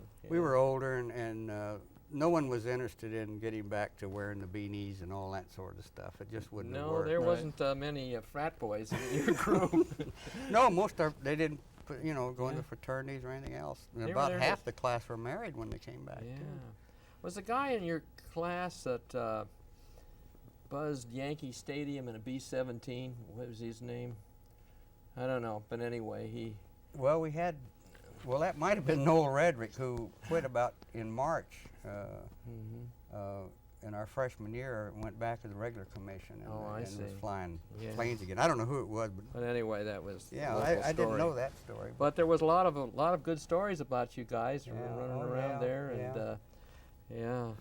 and we said a little bit about the salmon poisoning story this morning, but and I mentioned that you were Cordy was the brains, and I posted the dogs, and you had the buckets to throw the lymph nodes in. So it was sort of a 1, 2, 3 Well, thing. I got a little more science out of it than that, John. I got to take their temperatures. Oh yeah, you took their temperatures. Yeah, that was good. And yeah. the salmon poisoning dogs, the temperatures do go up. Yeah. Oh, yeah. 106, yeah. 107 sometimes, and if you don't catch them at on the way up, they're going to die no matter what you do with them. But but it's a disease that the practitioners out west really like, because if you get a broad spectrum antibiotic into them real early, they can look sicker than hell, but wow, they get better fast like too. a milk fever case. Yeah, they make a reputation on those, and the disease is still around. Yeah. And but I mentioned that Cordy was the brains of the outfit, and you took the temperatures, and that was it. You know, I used to work in the summers there at the clinics. It was too far to go to Arizona, and all these other kids. Most of the class were from the Northwest, and there was one other Arizona boy there, but I would get a job at the barn, which was great. As a student coming up, you got to do a lot, and McCoy would let you do things, tell you what to do, and you could do it. And Cordy had a horse in there that had a vise. He'd stand there in the manger. They had a central feeding trough and these mangers that faced like this, and he had about 3 horses on each side. And this one would stand there and just kick the side of the stanchion, just one right after another, see. So Cordy was keeping it because he wanted the brain, see, because he knew this would have some interesting stuff. Yeah. Well, I fed the horses, and I'd go up in the barn, I'd kick all that hay down between these two things, see, and the horses couldn't reach it till I put it into the manger. And I used to feed this one first, and then I don't know, something like that. And one day I didn't. And she got me right about above the belt here. And it was one of my major wounds in going through vet school. Is that right? Yeah, oh God, I turned around. I lost my temper, and I tapped it lightly on the nose with the pitchfork handle. Yeah. Yeah. Oh God, that hurt. Was that the horses you were feeding to produce Negro palatal encephalomalacia? No, that was his yellow star thistle stuff. He did that in California. Oh, was that California? Yeah. But this was, I don't know what, it just had a vise, so he wanted to see what the CNS looked like in it. Yeah, tell about how Cordy's idiosyncrasies and how he liked to lecture. Oh yeah, well, Don is still as thin as he was then when I saw him. He had a real thin butt. Yeah, he was. It's commonly known in Alabama as a cracker ass, I think. Yeah, cracker ass. Yeah. And he was real thin, and almost boyish. He was so thin, but and he'd sit on the chalk rail, the eraser rail on the blackboard, and he'd have his feet up on the desk like this, right in front of him, and the notes that he would lecture from were here in between his legs on the thing like that. And he'd lecture a whole hour that way. He's the only guy I ever known that could sit on a chalk tray. That's right. And yeah. But he was an interesting guy. He had interest other than pathology. He was a well-read person. I think he started out in journalism at Iowa State. Yeah. And then he went to Cornell and got his DVM under Olafson, and I think his PhD. I think his DVM was at Iowa and his master's at Iowa, and he went to Cornell. Yeah, then he got his PhD at Cornell. Yeah. He thought a lot of Olafson. Yeah. Yeah. Thought a lot of him, the Norwegian pathologist. Yeah.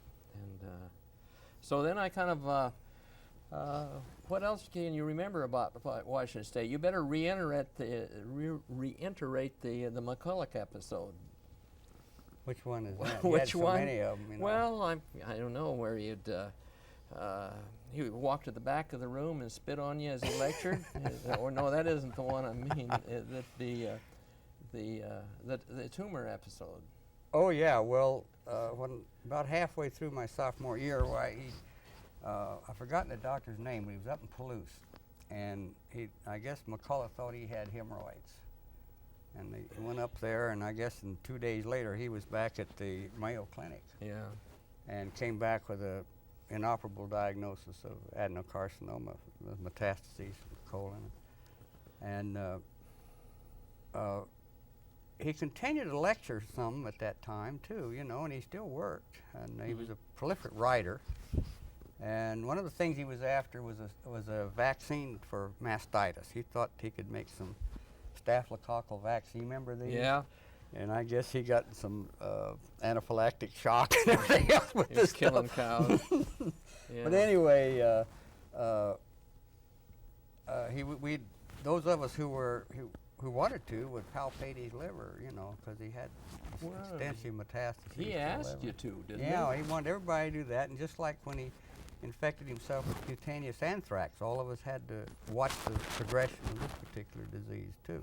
Was that on purpose or accidental? It was accidental. The culture came up from Cutter Laboratories, and it was all broken. The glass was broken, and I guess he just he was the kind of a person who just did things like this, Yeah. you know. And you'd want to wear, if he was doing anything infectious, you wanted to have a mask on and everything.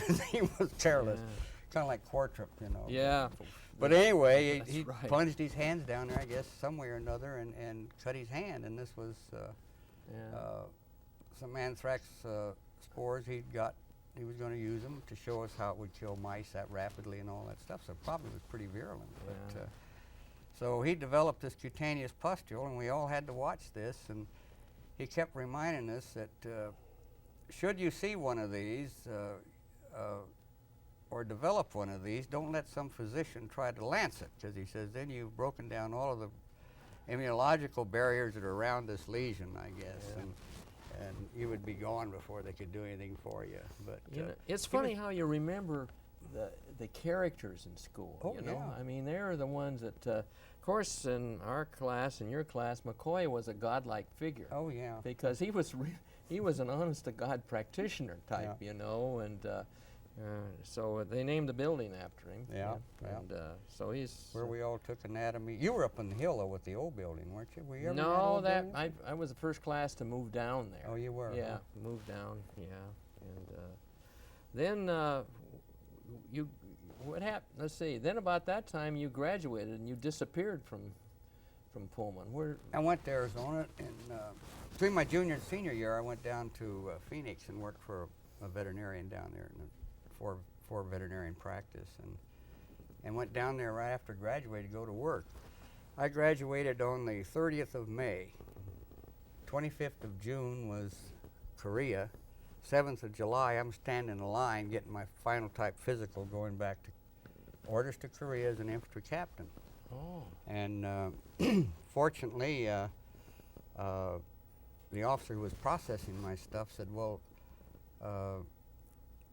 would you like to go to the veterinary corps? I said, sure, I'd try. I'd written a letter to the veterinary corps when I was a junior about the possible, you know, just plugging around. And Should that have been Kelser about that? no, time? it was Kelser, but it was McCallum Oh yeah. was Colonel- the El Segundo at the time, and he wrote the letter to me.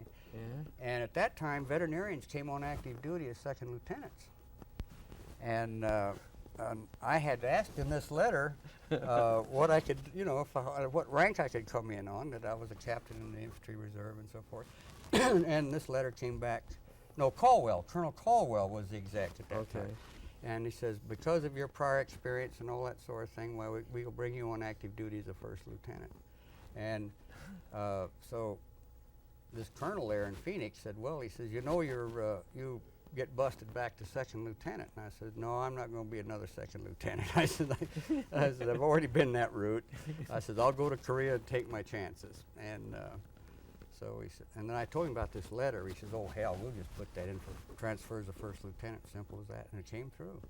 And I went back to the meat and dairy school, and here's a couple of my classmates sitting there, second lieutenants had been, one of them was Petrie. You remember Petrie? Yeah. In my class? Yeah. He was a captain You in went the to MPs. Chicago. That was in Chicago you went back After to. the old meat and dairy school in Chicago, and he was busted back to second John and hated me because I was the first lieutenant. Yeah. You had to be out of school a year to be a first lieutenant. But what happened to those guys that did not elect to transfer?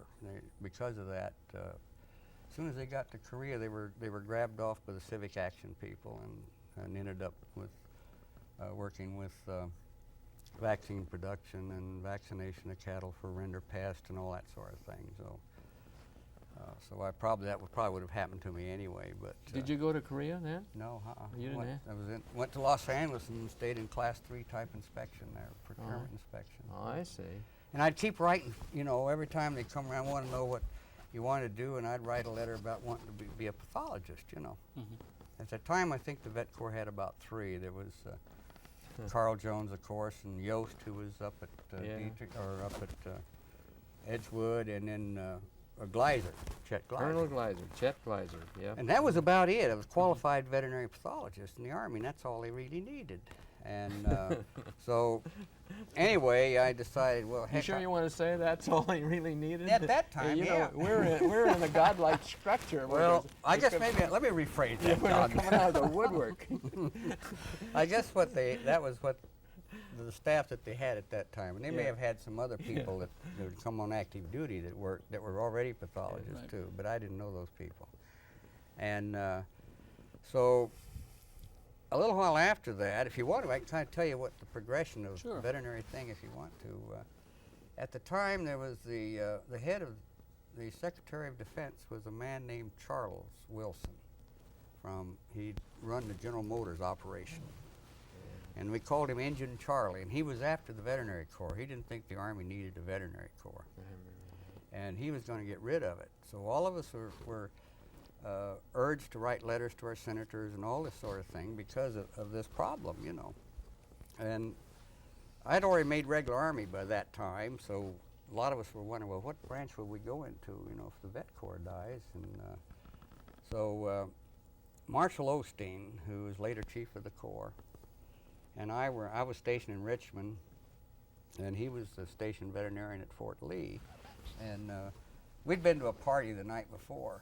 The hospital commander at Fort Lee had invited us, and Marshall and I had eaten too many of the canopies, I guess, because we didn't feel so good the next morning. And I came down to see him that morning, and we were sitting in the PX waiting for it to open because you could get a beer at 10 o'clock. So Marshall and I were sitting there thinking, boy, that beer's going to taste pretty good, you know. And a special broadcast came on. The Russians have put up Sputnik. And Marshall says, he said, Dick, that just saved the veterinary corps. And he was right. He really was. And they put that dog up there. What's the dog name was Lido or something. Anyway, they had that dog. So now we're back in business because of the dog. Well, he says, we're going to have to catch up with that, see. And about 3 weeks later, I got a call from Colonel McNellis, who was then #2 man. You remember McNellis? Yeah. McNellis had kind of a high-pitched voice, and I'd worked for him out in 6th Army, and I'd keep seeing my letters coming in about pathology when they asked you what you wanted to do. I wasn't interested in radiation biology or public health, although I probably would have done that eventually. But, hey, Garner, you still interested in pathology? I said, yes, sir. He said, well, I think I can get you in. We just established 2 residency slots. Just like that. And Chuck Elia was handling plans and training at that time. Right. And Chuck called me up and says, well, I got bad news. He said, you're too old. And he was pulling my leg, you know. I was 6 months too old for the residency, but they waived it anyway, see. So, but that's how it all started. And from then on, it wasn't too much longer, about 2 or 3 years after that, that General Kuhn, who was a Washington State graduate, called me and what was his name? The guy that was over at Rare. He was a prisoner of war in World War II. Darn it, the name escapes me at the moment. Gockenauer. Oh, Gockenauer and another veterinary corps officer. And we met over here at Rare, decide what we're going to do about the complete movement of the veterinary corps from 60 or 70% food inspection to almost 80% doing science. Programs to be set up and everything. And while we're at it, he says, oh yeah, by the way, he says, we got to have a lab in Ceto. He says, I don't care how you do it, but he says, one of you's going. You make up your mind who's going to go. And oh, heck, I was his name. Where's Ceto? Ceto in Bangkok. Oh, that's the one that they were interested in. You want me to go? Ceto, yeah, Bangkok. Now this would be about the time that you came to the AFIP. Well, well, as I mentioned, maybe that, you know, I felt so bad. Well, not bad, but I was a little chagrined by staying in Pullman and all during World War II, living in a fraternity house in the Army there. That I talked to Cordy about it, and he says, "Well, what you better, why don't you, if you feel bad about it, join the reserve." Mm-hmm. So I did join the reserve, and then I took my active duty here at the AFIP, and that's where I met some of these people, and I eventually, and that's where I saw you again, and all of that. Yeah. Yeah, Jesse Bowen would come back on active duty, and he was in the transportation corps, though. Jesse Bowen was a Washington State graduate, but he was class. also a science fiction writer. Yeah. And he was Senator Bowen's son. And when he was used to write his reports and his scientific papers at Oregon State, they said they didn't know whether he got any science fiction into his reports or not. But he was a smart guy. Jesse was in my class. He was a genius, actually. He was a genius. Whatever happened to Jesse Bowen? Okay, Jesse stayed over there in Oregon for a long time, and I had to review one of those rat studies that was done out there, and Jesse was a pathologist on it. And Jess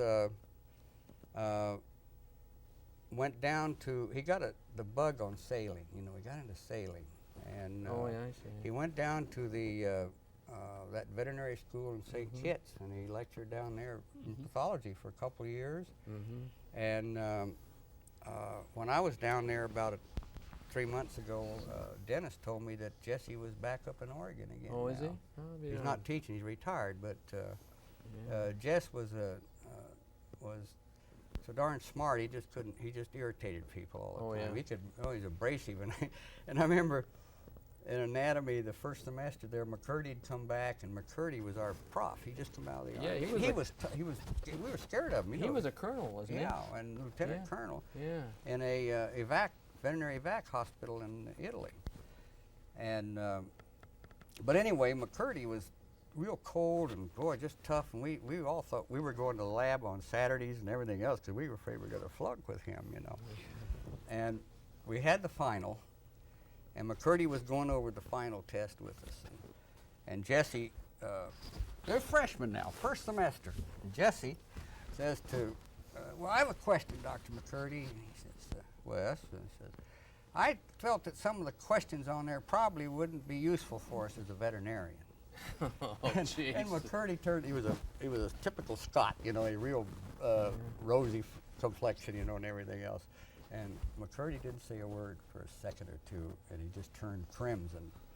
And he said, Mr. Bone, at your state and training, you don't know what a veterinarian has to know, and slammed his books, and out he went, walked right out. Yeah. And that was the end of it. Yeah, we had a bunch of ex-Army officers. There was Roy Nichols there when you were there? Yeah. Well, and then how about Groves? Was he there? Yeah, well, Groves, yeah. Well, Groves was in anatomy along with McCurdy. Yeah, and so Groves was, I don't know how it all came up, but C. Nichols was just a captain in World War II and never got away from a mouse colony. Guinea pig. Guinea pig. About the guinea pig colony in Walter Reed. Yeah, and so he never got out of there. Now he's the dean, you see. Now Groves, I don't know what he is, but see, Nichols was no more than a first lieutenant there, and Groves was a lieutenant colonel, and so so Groves had now Nichols, the ex-first lieutenant, was the dean of the veterinary school, and so Groves went in there, and Nichols was kind of pulling the rank on him, and he says, "Now listen, Lieutenant." I mean, it brought World War II stuff right back to the veterinary school. And Nichols was so against the military that when General McCallum was touring the vet schools trying to get people, he wouldn't let McCallum in. Yeah. I mean, he wouldn't do it. Oh yeah, which everybody thought was kind of childish, you know. So. Yeah. Because, most, as I say, my class, the class ahead of me, and the class behind me, most of them were commissioned officers in World War II, junior officers. Could have started World War III. It was kind of fun watching all this happen. Yeah, Nichols, Stone was the dean, and he really resurrected the veterinary school, because Nichols, he drove Cordy to UC Davis, and that was bad, and I felt bad about that. And so they canned Nichols, and Ernie Stone became dean. He was, you know, he was kind of tough too. Yeah. And I like him. but he was a fair that, guy, and he's tough. And one time, a student in pharmacology he says, I'm just not going to learn all these dosages. It's not necessary. I can read them off the bottle. And he said, I'm not going to do it. And so he went to see Stone, who was the dean then, and he says, well, I'm not going to do that. And Stone was, he had these papers all there and all lined up, and he said to the student, he said, would you please sign here? And the student didn't, and sign this one here? And the student didn't, you know, now he's beginning to get concerned a little bit. He says, now, what are these papers about? He says, oh, this is you don't want to be a veterinarian. This is a transfer to a general course. The guy steamed out of there. So, anyway, that was. Stone used to go over the test with you too, you know. And somebody in my class, it could have been Jesse, said, well, you know, whoever it was, I don't know, says, I think that this is I think you were unfair with this question. And he says, I'd like to have you regrade it. And he said, well, my policy is if I regrade the question, I'll regrade the whole test. Because he says, I may have missed more than just that one. That put an end to that crap. That put an end to that, yes. That was a funny group. You know, the class ahead of me, John, was the last one to have materia medica. Yeah. And you know what that is? Plants. Yeah, where you have to make the stuff. Sure. And it's all, well, we didn't have to have that. And I did. We're grinding up. But I got to tell you a funny story about Clavino. This is one of the funniest ones I've ever heard. And it had, you remember Alex Bedoran? Yeah. Alex was a real nervous type. Yeah, he had epilepsy. Well, yeah, and he was, and he even in practice in Tucson, Alex had problems with it. He would have fierce temper tantrums, you know, stuff, and he'd get like this before an exam, see. And in those days, everybody smoked, you know, so we'd all go down with John and smoke in our 10-minute break, you know. And Alex had this test coming up next, and Clavino taught pharmacology, and he went through. He'd have shotgun tests frequently. It was pretty easy to tell there was one coming. He'd spend a lot of time on some particular topic, you know, like lead poisoning or something. Well, hell, the next day there's going to be an exam on lead poisoning, you know. Yeah. Erie Streets would still flunk, but but anyway, Erie Streets would still flunk. Yeah. And we'd get up there, and well, anyway, Alex was taking the test. They're going over the exam, and one of the questions on examination was a dose of croton oil for a horse. And I don't imagine there are many students even know what croton oil is this day and age. We didn't either, but it was a very strong cathartic. Right. And the dose for a horse was minims 2 or 3, some damn little thing like that, you know. And Alex, in his fervor, had put down 1 PT. And Dr. Clavino says, Mr. Bedurin, he said, you have here the dose of croton oil for a horse is 1 pint. He says, that's enough croton oil to scour every horse in the Northwest. And Alex says, I don't mean 1 pint, I meant 1 And Clavino gave him credit. He did give him credit for it, yeah. Everybody had a good laugh out of that. Well, now, I couldn't get past this portion without asking about Bob Leader. Bob was 2 classes behind me, and other than being just a hard-working guy, that's as much as I knew. I knew Bob better in the ACVP than I did anywhere else. And Bob had me come out there in '43 to teach a week of lab animal medicine. 53. You're 53, you're yeah. off 50, a decade, I'm off pal. oh, well, You're I'm getting old. I am, I know. But I came out, then Bob, that's where I knew Bob. Yeah. He was on the faculty then in the pathology department. I think he was assistant professor, and he had a grant for teaching lab animal stuff. And he invited me out and Bob Sauer, who was up at Penn at the time and had been doing some primate work. And I talked for an hour, for a week out there in the morning. I remember John, that. you came in one Yeah, I time. remember You're that. the one that, you know when he asked me a question in the back to embarrass me? What did I do? Well, I was going through the rabbit stuff, and you asked me if I'd ever heard of nasal coccidiosis. And I thought, good God, what's nasal coccidiosis in a rabbit, see? And there is a paper about 1928, Department of Agriculture, on what is these coccidia we're finding in the, they were working on the respiratory disease, and they'd see these damn things. Forgotten that a rabbit's coprophagic, and everything. Yeah, they were just but you rescued me right quick, because I'm pulling your leg or something like that. You were sitting in the back there. But, I'd never heard of it before. Well, and you sent me a copy of the paper, yeah. which I well, have. I think they just contaminated their narrative. That's what it was. They were out, yeah, and that's what it was. In fact, they even suggested that possibility in the paper. See, at that time there was a big rabbit. Fontana, California. Fontana, down near Rialto, research. What was that guy's name that was down there? Was so good on respiratory. Well, that was Carl Hagen. Hagen, yeah, right. I bought rabbits in at the University of Washington or University of Wisconsin Medical School. They had these biliary carcinomas in rabbits.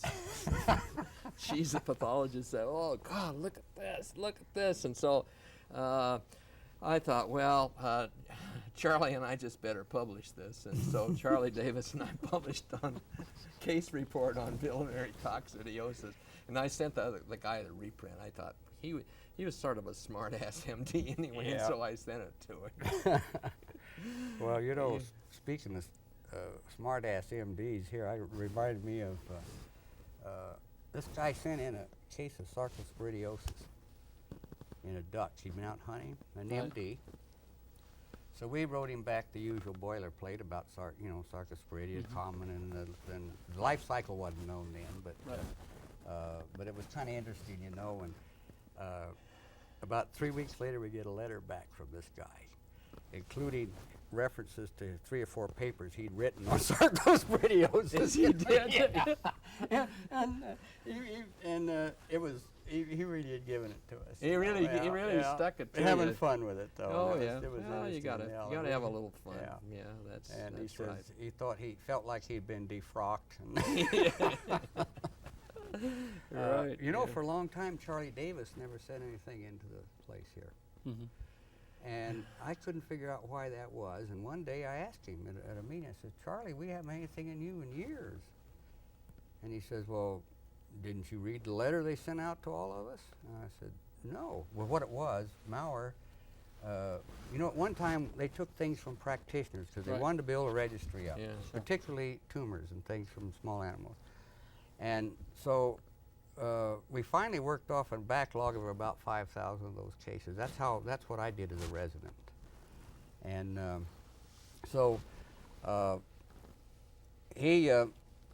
Maurer says, we got enough of this stuff, so he put up this letter, and it went to everybody who'd ever had anything to do with the FIP. And Charlie took it as a personal affront, that please don't send any more stuff, that it would have to come through a pathologist before it was sent here, that sort of thing.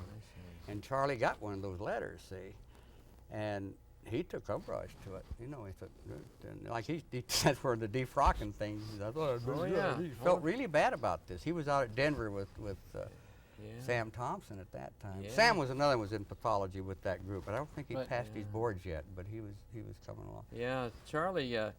He got crossways with the old Bureau of Animal Industry, and especially Shaning, and when he couldn't publish some stuff that he wanted to publish, and he was really ticked off at him for a while. So Charlie's career near the end was not a real happy career. I don't think. His heyday was when he was out in Denver and he was getting all those tumors and the granulomas, and nothing made him happier than a bundle of granulomas. They would really turn him on. Feldman was a classmate of his. Yeah, and they played in a dance band together. Yeah, right. Yeah, the guy that wrote the. If you go out to the Mayo Clinic in Scottsdale, Arizona, there's a picture of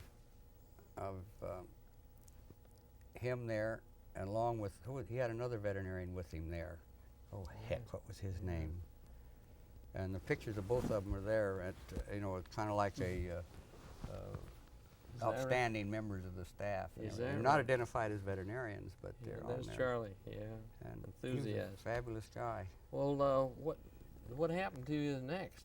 Me? Yeah. After where? Oh, I guess you were at the FIP here for a while. I retired from here.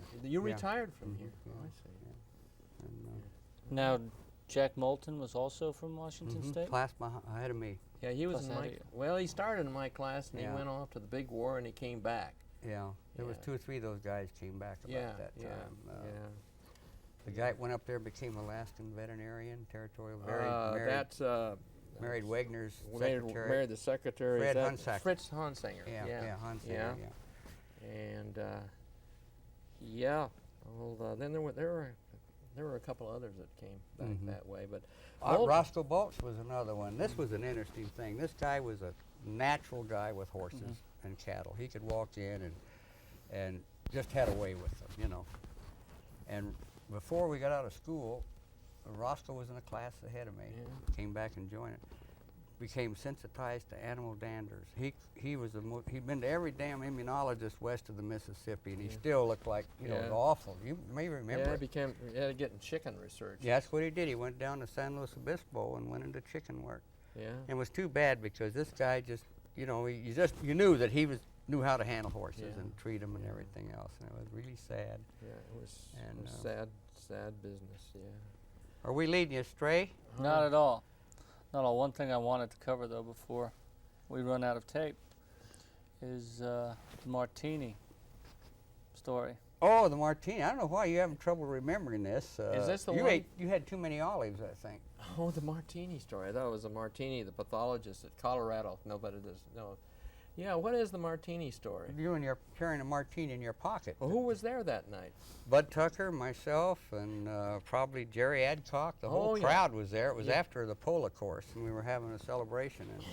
And we were in this Japanese restaurant, and somebody got rowdy, and they asked us to leave.